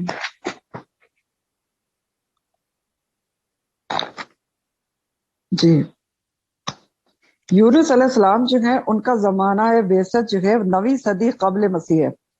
اہل نینوا کی طرف مبعوث ہوئے تھے، ان کی قوم نے آپ کی دعوت کا انکار کر دیا، تو انہوں نے کیا کیا؟ خود سے قوم کو 40 دن کا ٹارگٹ دے دیا، خود سے، اللہ کو حکم نہیں آیا تھا کہ 40 دن بعد تم پر عذاب آ جائے گا۔ تو جب 40 دن گزرنے کے قریب پہنچے تو عذاب کی کوئی نشانی نظر نہ آئی، تو یہ وہاں سے اپنے قوم کے پاس سے فرار ہو گئے اللہ کے حکم کے بغیر، اور سمندر میں جا کے کشتی پہ بیٹھے۔ اور وہ مختصر بتا رہی ہوں، کشتی اوور لوڈ ہو گئی، کوڑا ڈالا گیا کہ ایک بندے کو پھینکنا پڑے گا، انہی کو اٹھا کے پھینک دیا گیا سمندر میں، ایک بڑی مچھلی کا لقمہ بنے، مچھلی کے پیٹ میں اللہ تعالیٰ نے ان کو تسبیح سکھائی، لا الہ الا انت سبحانک انی کنت من الظالمین. تو مچھلی نے ان کو واپس پلٹ دیا، اس مشکل سے نجات دی، اور جب ان کی طاقت بحال ہوئی تو دوبارہ ان کو اہل نانوا کی طرف بھیجا گیا، اور دوبارہ انہوں نے کافی سال پھر تبلیغ کی. اور ان کی قوم کی اسپیشلٹی یہ ہے کہ ان کی صرف یونس علیہ السلام کی قوم ایسی تھی جن پر آیا ہوا عذاب ٹال دیا گیا تھا. یہ دوسری طرف ہوا یہ تھا نا کہ یہ تو چلے گئے، تو جب 40 دن قریب پورے ہوئے تو اللہ تعالیٰ نے اپنے نبی کی بات کو پورا کیا اور عذاب کے آثار نظر آنا شروع ہو گئے. تو قوم نے تو کیا کیا، سب پریشان ہو کر بال بچوں سمیت میدان میں نکل آئے اور اللہ کے حضور بہت ہی گڑ گڑا کے اور توبہ کی، تو اللہ تعالیٰ نے ان سے عذاب ٹال دیا تھا. تو یہ ان کی اسپیشلٹی ہے یونس علیہ السلام کی. تو یہ تھے یونس علیہ السلام. اور لوط علیہ السلام کے بارے میں بھی آپ پڑھ چکے ہیں اور قرآن میں بہت زیادہ ان کا ذکر ہے. لوط علیہ السلام کون تھے؟ لوط علیہ السلام ابراہیم علیہ السلام کے بھتیجے تھے، اور انہوں نے ان کے ساتھ ہجرت بھی کی تھی. ٹھیک ہے، ان کے بھائی ہاران جو تھے ان کے بیٹے تھے، اور جب انہوں نے ان کے قوم نے ان کو نکال دیا تھا تو ان کے ساتھ ان کی بیوی سارہ تھی اور لوط علیہ السلام تھے. لوط علیہ السلام کو بعد میں ان کو بھی نبی بنایا گیا تھا اور ان کی بھی بعثت ہوئی تھی. تو ان کی جو قوم تھی انہوں نے کیا کیا تھا، لوط علیہ السلام کی قوم نے، انہوں نے سب سے پہلے لواطت کو ایجاد کیا تھا، ہومو سیکشوالٹی کو ایجاد کیا تھا لوط علیہ السلام کی قوم نے. تو نبوت جو ان کو کس علاقے پر بھیجا گیا تھا، عراق سے ہجرت کر کے آئے تھے. اور جب ان کو جو بحر میت ہے نا، جس کو بحر مردہ کہتے ہیں، یا اس کے ارد گرد صدوم کا شہر ہے، صدوم کی بستیاں ہیں یا امورا کی بستیاں کہلاتی ہیں، وہ ان کی تبلیغ کا علاقہ تھا.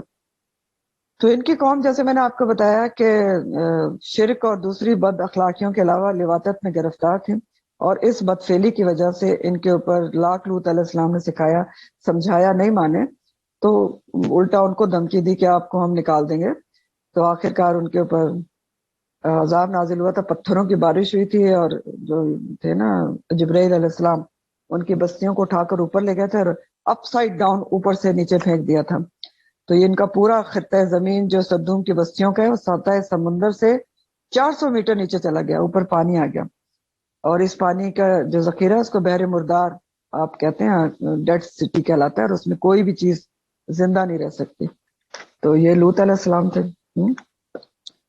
تو اللہ تعالیٰ کہہ رہے کہ کلن فضلنا، ہر کسی کو ہم نے فضیلت دی، ان کی بے مثال قربانیوں کی وجہ سے، انتھک محنت کی وجہ سے، شرک کے خلاف تمام جہان والوں پر فضیلت دی. تو اس جملے سے ہمیں کیا پتہ چلا ہے؟ کلن فضلنا علی العالمین، انبیاء کا ذکر ہوا ہے نا، کہ اس سے ہمیں یہ پتہ چل رہا ہے کہ جو انبیاء ہوتے ہیں انسانوں میں اللہ تعالیٰ کے وہ سب سے زیادہ پسندیدہ ترین بندے ہوتے ہیں.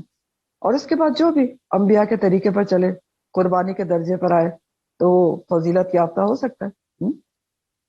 پھر اللہ تعالیٰ فرماتے ہیں وَمِنْ آبائِهِمْ، اور ان کے آباء و اجداد میں سے بھی، وَذُرِّيَّاتِهِمْ، اور ان کی اولاد میں سے بھی، وَإِخْوَانِهِمْ، اور ان کے بھائیوں میں سے بھی، وَاجْتَبَيْنَاهُمْ، چن لیا ہم نے ان کو، وَهَدَيْنَاهُمْ، اور ہدایت دی ہم نے ان کو، إِلَى صِرَاطٍ مستقیم. یہ ان کون ہے؟ جن بھی انبیاء کا ذکر ہوا ہے ان کے بارے میں کہا جا رہا ہے، ان انبیاء کے آباء میں سے اور ان کی اولاد میں سے اور ان کے بھائی وغیرہ میں سے ہم نے چن لیا، اور ہم نے ان کی رہنمائی کی، ہدایت دی ان کو صراط مستقیم کی طرف، ہدایت دی اور ہدایت دینے والا بنایا صراط مستقیم کی طرف. تو اب اس میں دیکھیں کہ آبائہم کون تھے ان انبیاء کے؟ آبا میں باپ دادا آتے ہیں نا، تو ان سارے انبیاء جن کا ذکر ہوا ہے ان کے باپ دادا ابراہیم علیہ السلام اور نوح علیہ السلام تھے. تو اب ان کو ہدایت ملی تھی کہ نہیں ملی تھی؟ کہا جاتا ہے کہ نوح علیہ السلام 10ویں درجے میں ابراہیم علیہ السلام کے والد تھے. اور ذریاتہم تو ابھی آپ کو تفصیل سے بتایا ہے، اولاد ابراہیم جو ابراہیم علیہ السلام کی اولاد تھی، ٹھیک ہے، ابراہیم علیہ السلام کے بعد اسحاق علیہ السلام اور یعقوب علیہ السلام اور اسماعیل علیہ السلام، سارے کے سارے انبیاء ان کی اولاد میں سے ہی مبعوث ہوئے ہیں. تو وہ ذریاتہم وَإِخْوَانِهِمْ، اور ان کے بھائیوں میں سے موسیٰ علیہ السلام کے بھائی ہارون علیہ السلام تھے، جن کو موسیٰ علیہ السلام کی ریکمنڈیشن پر ہی نبی بنایا گیا تھا. اور اخوانہم میں پھر لوط علیہ السلام بھی آتے ہیں، کیونکہ وہ ابراہیم علیہ السلام کے بیٹے، ابراہیم علیہ السلام کے بھائی کے بیٹے تھے، ٹھیک ہے. اور اسی طرح آپ دیکھیں کہ جو اخوانہم کی جہاں تک بات ہے، حضرت یحییٰ جو تھے وہ حضرت عیسیٰ اور حضرت یحییٰ آپس میں خالہ زاد بھائی تھے، ٹھیک ہے. تو یہ سارے اللہ تعالیٰ یہ ایک فضیلت ان کی بیان کر رہے ہیں کہ ان انبیاء کو ہی صرف ہدایت نہیں ملی، ان کے آباء میں سے، ان کے ذریات میں سے اور ان کے بھائیوں وغیرہ میں سے بھی ہم نے ان کو چن لیا. وَاجْتَبَيْنَاهُمْ، اجتبا کا جو لفظ ہے اس کے معنی ہوتے ہیں کسی عمدہ چیز میں سے کسی ایک کو چن کر اپنا مقرب بنا لینا، اجتبا. تو ان کو چن لیا اور اپنا مقرب بنا لیا. وَاجْتَبَاهُمْ وَهَدَيْنَاهُمْ کا سلسلہ ابراہیم علیہ السلام سے شروع ہوا اور نسل در نسل چلتا رہا. ابراہیم کی قربانیوں، ابراہیم علیہ السلام کی قربانیوں کی وجہ سے چنے گئے، ہدایت یافتہ ہوئے، اور پھر بہت سو کو ان کی اولاد میں سے اللہ تعالیٰ نے چن کر، اولاد میں سے، بھائی بندوں میں سے چن کر ہدایت پر چلا دیا، ہدایت دینے والا بنا دیا. تو ان انبیاء کے خاندان میں سے بہت سو کو چنا گیا اور ہدایت دی گئی، لیکن بعض اس میں سے ایسے بھی سب کو نہیں چنا گیا. یہ بھی قرآن سے پتہ چلتا ہے، سب کو ہدایت بھی نہیں دی گئی. جنہوں نے مان لیا، جو ایمان لے آئے، اپنے باپ دادا جو انبیاء تھے ان کے طریقے پر چلے، ان کو چنا گیا. جو نہیں مانے، جنہوں نے اپنی جان پر ظلم کیا، تو پھر ان کو ہدایت نہیں دی گئی. آپ دیکھیں کہ ابراہیم علیہ السلام کو جب اللہ تعالیٰ نے کہا تھا کہ میں تم کو امام بنانے والا ہوں، تو انہوں نے کیا پوچھا تھا؟ انہوں نے پوچھا تھا وَمِن ذُرِّيَّتِهِ، کیا میری اولاد کو بھی بنایا جائے گا؟ تو اللہ تعالیٰ نے کیا جواب دیا تھا؟ اللہ تعالیٰ نے کہا تھا لا ینال عہد الظالمین، میرا عہد ظالموں کو نہیں پہنچے گا. تو ان کی جو اولاد تھی، ان کا ایک بیٹا ہی ظالم تھا، ایمان نہیں لایا تھا، جو ڈوب گیا تھا، نوح علیہ السلام کا، ٹھیک ہے. تو وہی تو نبی تھے نا. تو اس طرح اللہ ابراہیم علیہ السلام کو بھی اللہ تعالیٰ نے جواب دیا تھا کہ میرا یہ جو عہد ہے نا امام بنانے والا، وہ ظالمین کو نہیں پہنچے گا. یعنی جو اللہ تعالیٰ کی فرمانبرداری نہیں کریں گے، چاہے وہ آپ کے اولاد میں سے کیوں نہ ہو، تو ان کو نہیں ہدایت ملے گی، نہ ان کو چنا جائے گا. اور اسی طرح کی بات سورہ الحدید 26 میں آتی ہے. الحدید 26، وَلَقَدْ أَرْسَلْنَا نُوحًا وَإِبْرَاهِيمَ، اور البتہ تحقیق ہم نے بھیجا نوح علیہ السلام اور ابراہیم علیہ السلام کو، وَجَعَلْنَا فِي ذُرِّيَّتِهِمَا النَّبُوَّةَ وَالْكِتَابَ، اور ہم نے بنایا ان دونوں کی اولاد میں سے، دی ہم نے نبوت اور کتاب. فَمِنْهُمْ مُهْتَدٍ، تو ان میں سے کچھ جو ہیں وہ ہدایت یافتہ ہیں، وَكَثِيرٌ مِّنْهُمْ فَاسِقُونَ، اور ان میں سے کثیر جو ہیں فاسق ہیں. تو اس سے کیا پتہ چلا کہ وَاجْتَبَيْنَاهُمْ اور هَدَيْنَاهُمْ یہ خاص لوگوں کے لیے ان میں سے کیا گیا تھا، چاہے وہ ابراہیم علیہ السلام کی اولاد تھی یا نوح علیہ السلام کی اولاد تھی یا ان کے بھائی بہن تھے. تو جنہوں نے اللہ کی مانی، جو اپنے نیک اور انبیاء قسم کے باپ دادا کے طریقوں پر چلے، ان کو چنا گیا اور ہدایت کے راہ پر چلا دیا گیا. ٹھیک ہو گیا.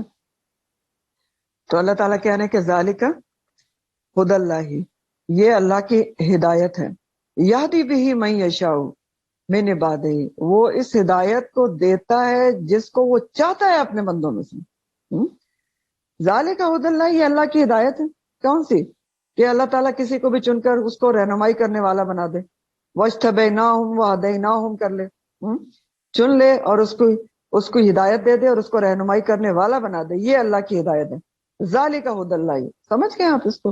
ہدی اللہ کیا ہے؟ کہ اللہ تعالیٰ کسی کو اپنے کام کے لیے چن لیں، اپنی طرف آنے کی توفیق دے دیں، اس کو رہنمائی کرنے والا بنا دیں، رہنمائی پر اللہ کی راہ پر چلنے والا بنا دیں، صراط مستقیم پر. یہ ہے ذالک ہدی اللہ. لیکن یہ ہدایت اللہ تعالیٰ کس کو دیتے ہیں؟ کس کو چنتے ہیں؟ یہ توفیق کس کو دیتے ہیں؟ جس کے لیے وہ چاہتے ہیں اپنے بندوں میں سے. من یشاء من عبادہ، اور کس کے لیے چاہتے ہیں؟ جس کے اندر خود طلب و تڑپ ہوتی ہے، اس کے لیے چاہتے ہیں. اب آگے کی آیت پہ بہت ہی امپورٹنٹ ترین ہے، بہت غور سے سننے کی ہے کہ اللہ تعالیٰ کیا کہہ رہے ہیں. اللہ تعالیٰ فرما رہے ہیں وَلَوْ أَشْرَكُوا، اور اگر وہ سب بھی شرک کرتے، لَحَبِطَ، البتہ ضائع ہو جاتے، عنہم، ان سے، مَا كَانُوا يَعْمَلُونَ، جو بھی تھے وہ عمل کرتے ہیں. حبطہ کیا ہوتا ہے؟ حبط اعمال. حبطہ کا لفظی معنی ہوتا ہے جانور کا زیادہ چارہ کھا کے پیٹ پھٹ جاتا. جب پیٹ پھٹ جائے گا تو کیا ہوگا؟ زیادہ چارہ کھانا اس کا سب ضائع ہو گیا نا، پیٹ ہی پھٹ گیا. تو اسی سے اس کے لغوی معنی ہوتے ہیں ہفتے اعمال کے، کہ کسی ایک عمل کی وجہ سے انسان کے سب نیک اعمال ضائع ہو جائے، یہ کرائے پر پانی پھر جائے. تو کیا کہہ رہے ہیں اللہ تعالیٰ؟ اللہ تعالیٰ ان 18 انبیاء کے نام یہاں لیے ہیں، اور 18 انبیاء کے نام لینے کے بعد اللہ تعالیٰ کہہ رہے ہیں ان کو چنا ہوا کہنے کے بعد، وَاجْتَبَيْنَاهُمْ وَهَدَيْنَاهُمْ کہنے کے بعد، فضیلت دینے کے بعد کہ وہ تمام جہان والوں پر ان کو فضیلت دی، یہ سب کہنے کے بعد اللہ تعالیٰ کہہ رہے ہیں اگر یہ انبیاء بھی وَلَوْ أَشْرَكُوا شرک کرتے تو ان کے اعمال بھی ضائع ہو جاتے. تو اصل میں یہاں پر اللہ تعالیٰ شرک کے حساب سے امت کو، لوگوں کو سخت تنبیہ کر رہے ہیں کہ یہ اتنا بڑا جرم ہے شرک، جو چنے ہوئے انبیاء کے اعمال بھی ضائع کر سکتا ہے. ورنہ انبیاء کرام سے تو شرک جیسا عمل ہونا ناممکن ہے نا، ان کے لیے تھوڑی کہا جا رہا ہے. سوچے نا، انبیاء کبھی شرک کر سکتے ہیں؟ انبیاء کی تو بعثت ہی کا مقصد یہ ہوتا ہے کہ شرک کا خاتمہ ہو. تو یہ تو ہمارے لیے تنبیہ ہے، لوگوں کے لیے تنبیہ ہے کہ شرک ایسا عمل ہے. یہ اللہ تعالیٰ سمجھا رہے ہیں، تنبیہ کر رہے ہیں کہ شرک ایسی چیز ہے جو اگر انبیاء بھی کریں، جو چنے ہوئے بندے ہوتے ہیں، تو وہ ان کے بھی اعمال ضائع کر سکتا ہے. ان الشرک لظلم عظیم. تو اللہ تعالیٰ سب کچھ معاف کر سکتا ہے جو وہ چاہے، لیکن شرک کسی حال میں نہیں معاف کرے گا. تو آپ دیکھ رہے ہیں کہ اس رکوع میں شروع سے ہی شرک کی نفی ہے.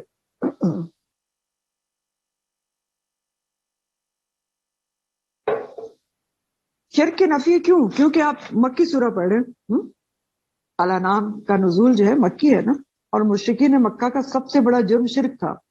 تو مخاطبین اول تو مشرکین مکہ ہے نا، جو ابراہیم علیہ السلام کو اپنا جد امجد مانتے تھے. تو ان کو انہی کی مثال دے کر سمجھایا جا رہا ہے کہ دیکھو انہوں نے تو اپنے آپ کو شرک کے اندروں سے نکالا.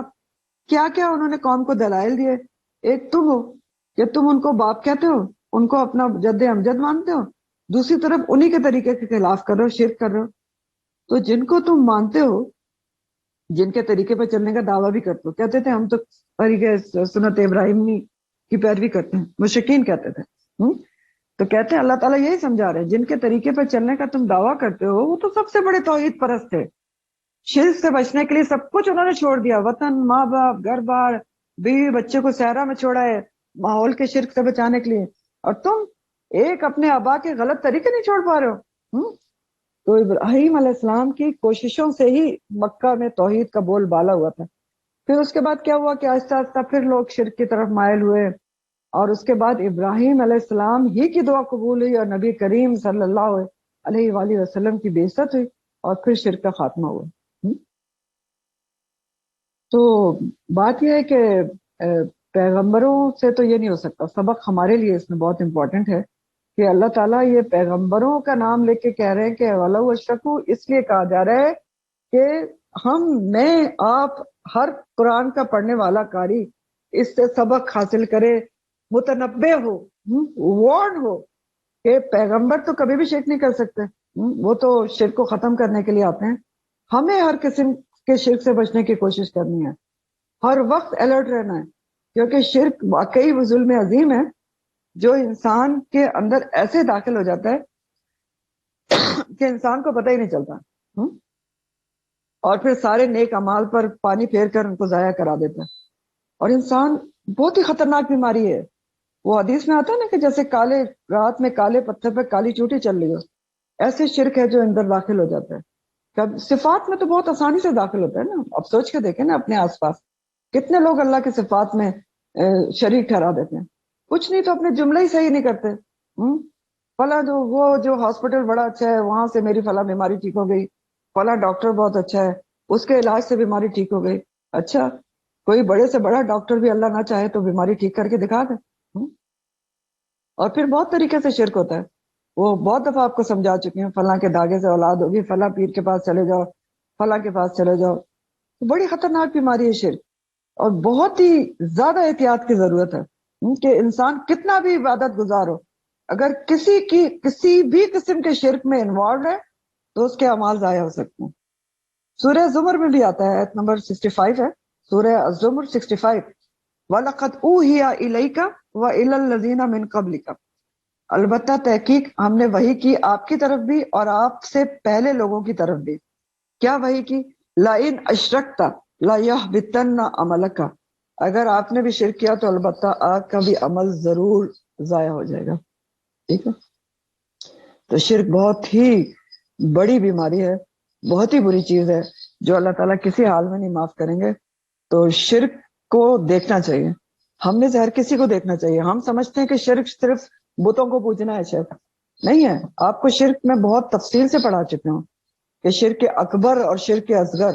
اور شرک اکبر کیا ہوتا ہے؟ صرف اللہ کی ذات میں شرک کرنا نہیں ہوتا، اللہ کی صفات میں بھی شرک کرنا، جو ہے شریک کرنا، وہ شرک ہے. کہ اللہ تعالیٰ رازق ہے، ہم کسی اور کو رازق سمجھے، اولاد دینے والا کسی اور کو سمجھیں، صحت تندرستی دینے والا کسی اور کو سمجھیں. یہ ساری شرک کی اقسام ہیں. اور پھر شرک اصغر بھی ہے. بہرحال بہت وارن کرنے والی آیت ہے کہ اللہ تعالیٰ کہہ رہے ہیں 18 انبیاء کے نام لے کے وَلَوْ أَشْرَكُوا لَحَبِطَ عَنْهُمْ مَا كَانُوا يَعْمَلُونَ. پھر اللہ تعالیٰ فرماتے اولئک الذین، یہی وہ لوگ ہیں آتیناہم الکتاب، جن کو دی ہم نے کتاب، والحکمہ اور حکمت دی، والنبوہ اور نبوت دی. کون سے یہی لوگ ہیں؟ اولئک الذین کون ہیں؟ یہ سارے انبیاء کا ذکر کیا جا رہا ہے. یہ سارے انبیاء جن کا ذکر ہوا ہے، ان سب کو اللہ تعالیٰ کہہ رہے ہیں ہم نے 3 چیزیں دی. کتاب، ہر نبی کو ان کے وقت میں ہر نبی کو کتاب نہیں دی گئی تھی. ٹھیک ہے نا، نبی آپ کو پتہ ہے رسول جو ہوتا ہے اس کو کتاب دی جاتی ہے. ہر نبی کو کتاب یا ہر رسول کو کتاب نہیں دی گئی، لیکن کوئی صحائف وغیرہ یہ انبیاء کے اوپر اترے ہیں، بہت سارے انبیاء کے اوپر اترے ہیں. جیسے ابراہیم علیہ السلام پہ بھی صحائف اترے تھے، اور موسیٰ علیہ السلام پر بھی کتاب کے علاوہ صحائف اترے تھے. تو کتاب دی گئی ایک جنرل بات کی جا رہی ہے کہ ان میں سے کافی انبیاء کو، کچھ انبیاء کو آتیناہم الکتاب والحکمہ اور حکمت دی گئی. حکمت کیا ہوتی ہے؟ کتاب پر عمل کرنے کا طریقہ، کتاب کا نافع علم جاننے کا سمجھ اور بوجھ، اور صحیح قوت فیصلہ، یہ سب حکمت ہوتی ہے. حکمت بمانی کتاب پر عمل کرنا کا طریقہ، کتاب کے نافع علم کو سمجھنے کا طریقے، اور صحیح قوت فیصلہ، یہ دیا گیا. اور نبوت دی گئی. نبوت کیا ہوتی ہے؟ ہدایت الہی کے مطابق لوگوں کی رہنمائی کرنا، ہدایت الہی کے مطابق لوگوں کی رہنمائی کرنا. تو یہ ایک فائنل وائنڈ اپ ہے انبیاء کے متعلق کہ انہوں نے، اللہ تعالیٰ کہہ رہے کہ ان کو انبیاء کو ہم نے کتاب بھی دی، حکمت بھی دی اور نبوت بھی دی. فَإِن يَكْفُرْ، پھر اگر وہ کفر کرتے ہیں بہا اس کا، ہا اولائے یہ لوگ، فقط تو تحقیق، وکلنا مقرر کر دیا ہم نے، بہا ساتھ اس کے، قومن ایک قوم کو، لیسو نہیں ہے وہ، بہا کافرین اس کے ساتھ انکار کرنے والے. اب یہ ذرا اچھی طرح سمجھنے کی بات ہے کہ فَإِن يَكْفُرْ بِهَا، پھر اگر کفر کرتے ہیں اس کا یہ لوگ. اب کس کا کفر کرتے ہیں؟ کون سے لوگ؟ ہا اولائی کون ہے؟ تو ہا اولائی سے مراد یہاں پر مشرکین مکہ ہیں. اور فَإِن يَكْفُرْ بِهَا، پھر اگر وہ انکار کرتے ہیں اس کا، وہ کیا چیز ہے؟ قرآن کا. اگر وہ انکار کرتے ہیں، اگر فَإِن يَكْفُرْ بِهَا ہا اولائی، اگر یہ لوگ اس کا انکار کرتے ہیں، یعنی کفار مکہ اگر قرآن کا انکار کرتے ہیں. آپ دیکھیں یہ بتایا جا رہا ہے کہ سارے انبیاء کی طرح جیسے ان کو کتاب دی گئی، حکمت دی گئی اور ان کو نبوت دی گئی، اسی طرح آپ کو بھی کتاب بھی دی گئی، نبوت بھی دی گئی اور حکمت بھی دی گئی. یعنی انہی انبیاء کے سلسلے کی ایک آخری کڑی آپ صلی اللہ علیہ وسلم بھی ہے. تو اگر یہ مکہ کے لوگ، یہ ہا اولائے یہ لوگ، یہ قرآن کا انکار کرتے ہیں، یکفر بہا، اور بہا کی ضمیر آپ صلی اللہ علیہ وسلم کی طرف بھی جا سکتی ہے. آپ کا انکار کرتے ہیں یا قرآن کا انکار کرتے ہیں، بات ایک ہی ہے. تو اللہ تعالیٰ فرما رہے ہیں تو کرنے دیں. فقط وکلنا مقرر کر دیا ہے ہم نے اس کے ساتھ. کس کے ساتھ مقرر کر دیا ہے؟ قرآن کے ساتھ، آپ کے ساتھ ایسی قوم کو مقرر کر دیا گیا ہے، لیسو بہا کافرین، جو اس کا انکار کرنے والے نہیں ہیں. کس کا؟ نہ کتاب کا، نہ آپ کی نبوت کا. ایسے لوگوں کو ہم نے آپ کے ساتھ مقرر کر دیا ہے. تو اگر یہ نہیں مانتے یہ لوگ کفار مکہ، یہ انکار کرتے ہیں، فَإِن يَكْفُرْ بِهَا، تو فکر نہ کریں. فقط وکلنا بہا قوما لیسوا لہا بہا کافرین، ہم نے آپ کے ساتھ ایک پوری قوم کو مقرر کر دیا ہے جو اس میں سے کسی چیز کا انکار نہیں کریں گے، نہ آپ کی نبوت کا، نہ قرآن کا. تو یہ اشارہ کس کی طرف ہے یہاں پر؟ کون ہے یہ قوم؟ مومنین، مہاجر و انصار، صحابہ کرام اجمعین. ہاں صحابہ کرام اجمعین، ٹھیک ہے، کیونکہ یہ جو مشرکین مکہ تھے، یہ انہی کی نسل میں سے، مشرکین مکہ کے اندر ہی سے لوگ ایمان لائے تھے، جو اور انہوں نے ہجرت بھی کی نبی کریم صلی اللہ علیہ وسلم کے حکم سے، مہاجر بنے، مہاجر مومنین بنے، اور پھر مدینہ کے جانصار انصار۔ تو یہ سب صحابہ کرام جو ہیں، صحابہ کرام اجمعین، ان کی طرف اللہ تعالیٰ کا اشارہ ہے جو اللہ تعالیٰ نے مقرر کر دیے تھے۔ بات سمجھ رہے ہیں کہ آپ فکر نہ کریں، فَيَكْفُرْ بِهَا هَؤُلَاءِ، اگر یہ مشرکین مکہ آپ کا انکار کرتے ہیں، قرآن کا انکار کرتے ہیں، تو فقط وکلنا، ہم نے مقرر کر دیے ہیں، بہا اس کے ساتھ، قرآن کے ساتھ، آپ کے ساتھ، قومن ایک قوم کو، لیسو بہا کافرین، جو اس کا انکار کرنے والے نہیں ہیں۔ انصار و مہاجرین آپ کے لیے مقرر ہیں، ایمان والے لوگ، جو آپ کے پاس ایک پوری فوج ہے جو اس کا انکار کرنے والے نہیں ہیں۔ تسلی دی جا رہی ہے۔ پھر اللہ تعالیٰ فرماتے ہیں کہ اولئک الذین، یہی وہ لوگ ہیں، ہدی اللہ، جن کو اللہ تعالیٰ نے ہدایت دے دی۔ کون سے لوگ؟ یعنی جتنے انبیاء کا ذکر ہوا ہے، یہی سارے پیغمبر جو ہیں، یہی وہ لوگ ہیں جن کو اللہ تعالیٰ نے ہدایت دے دی، جن کو اللہ تعالیٰ نے ہدایت دی۔ فَبِہُدَاهُمْ، تو بس بوجہ ان کی ہدایت کے، اقتدی، بوجہ ان کی ہدایت کی پیروی کرو، اس کی طرف، ان کی ہدایت کی پیروی کرو۔ نبی کریم صلی اللہ علیہ وسلم سے کہا جا رہا ہے، تو کیا کہا جا رہا ہے کہ یہ سارے انبیاء وہی ہیں جن کا ذکر پیچھے گزرا ہے، جن کو اللہ تعالیٰ نے ہدایت دی، تو بس باوجہ ان کی ہدایت دیے جانے کے کہ وہ ہدایت یافتہ تھے، آپ بھی ان کے طریقے کی پیروی کیجیے۔ تو یہ ایسا کیوں کہا جا رہا ہے؟ کیونکہ دیکھیں، دین کے بنیادی اصول ہر پیغمبر کو ایک ہی دے کر بھیجا گیا تھا، جیسے توحید پرستی، شرک کے خلاف جہاد، اللہ کی فرما برداری، یوم آخرت پر یقین، یہ سب ہر پیغمبر کو ایک ہی دے کر بھیجا گیا تھا۔ ہاں شریعت سب کی الگ الگ تھی، جو آپ تفصیل سے پڑھ چکے ہیں پیچھے۔ تو اللہ تعالیٰ فرما رہے ہیں کہ جس طرح تمام پیغمبروں کو اللہ تعالیٰ نے ہدایت کی پیروی کرنے، ہدایت دی تھی، تو اور انہوں نے ہدایت کی پیروی کی، ویسے ہی آپ بھی ان کے طریقے سے ہدایت کی پیروی کریں اور لوگوں تک اسی طرح دعوت و تبلیغ جاری رکھیں جیسے انہوں نے کی تھی۔ اصل میں یہ کہا جا رہا ہے کہ جیسے اللہ تعالیٰ نے ان کو ہدایت دی تھی، اللہ تعالیٰ کی ہدایت کے مطابق وہ لوگوں کو ہدایت کی دعوت و تبلیغ کرتے رہے، پورے طریقے سے جمے رہے، اور انہوں نے کبھی بھی ہار میں نہیں مانی۔ تو فَبِہُدَاهُمْ، بس ان کی اس ہدایت کی وجہ سے آپ ان کی اقتداء کریں۔ اقتداء کے مطلب ہوتے ہیں کسی کے طریقے پر کام کرنا، خاص طور پر دین میں کسی کی پیروی کرنا۔ تو کس طریقے کی اقتداء کرنے کی کہہ رہے ہیں اللہ تعالیٰ نبی کریم صلی اللہ علیہ وسلم سے؟ کہ جس طرح ان انبیاء نے شرک کے خلاف جہاد کیا، جم کر دعوت و تبلیغ کی، اس طرح آپ بھی جم کر کرتے رہیں، اور ان لوگوں سے نہ ڈریں۔ آپ کے ساتھ ایک پوری جماعت جو ہے وہ مقرر کر دی گئی جو انکار نہیں بھی کرے گی، یہ انکار کریں تو کوئی بات نہیں، آپ اپنی تبلیغ جاری رکھیے پچھلے انبیاء کے طریقے کے اوپر، اور ان سے کہہ دیجئے، اپنی قوم سے، مشرکین مکہ سے، کہ قُلْ لَا أَسْأَلُكُمْ عَلَيْهِ أَجْرًا، میں تم سے اس دعوت و تبلیغ کے کام پر کوئی پیسے تھوڑی مانگ رہا ہوں جو تمہیں مصیبت پڑی ہوئی ہے کہ تم اس کا انکار کیے چلے جا رہے ہو، کہ تمہیں دعوت و تبلیغ کے کام پر پیسے دینا پڑ جائیں گے۔ میں تو یہ کام خالص اللہ کے لیے کر رہا ہوں، خالص اللہ کی رضا کے لیے کر رہا ہوں، تو میں تو کیے چلا جاؤں گا، اجر مجھے چاہیے نہیں، تم جو بھی کرتے رہو، میں اپنا کام کرتا رہوں گا، بلاغ المبین کرتا رہوں گا، اس میں کسی قسم کی رکاوٹ نہیں آئے گی۔ اور اصل بات تو یہ ہے کہ ان ہوا الا ذکر للعالمین، کہ قرآن کے لیے ہوا کی ضمیر کس کی طرف ہے؟ قرآن کی طرف، کہ نہیں ہے وہ قرآن، یہ قرآن الا ذکر، نصیحت ہے کس کے لیے؟ للعالمین، تمام جہان والوں کے لیے، یعنی تم مانو یا نہ مانو، کوئی فرق نہیں پڑتا، میں اپنا کام کرتا رہوں گا۔ اور حقیقت یہ ہے، بہت بڑی ریالٹی، کہ قرآن کیا ہے؟ ان ہوا الا ذکر للعالمین۔ تو کیا پتہ چل رہا ہے یہاں سے آپ کو؟ ان ہوا الا ذکر للعالمین، کہ قرآن تمام جہان والوں کے لیے نصیحت ہے، ذکر ہے۔ آپ صلی اللہ علیہ وسلم کی رسالت تمام جہان والوں کے لیے رحمت للعالمین ہے، رہتی دنیا تک کے لوگوں کے لیے، قیامت تک کے لوگوں کے لیے قرآن بھی ہے، اور یہ کتاب ہدایت ہے، اور اس کے نبی بھی، کریم صلی اللہ علیہ وسلم بھی تمام دنیا کے لیے نبی بن کر آئے ہیں، رسول بن کر آئے ہیں۔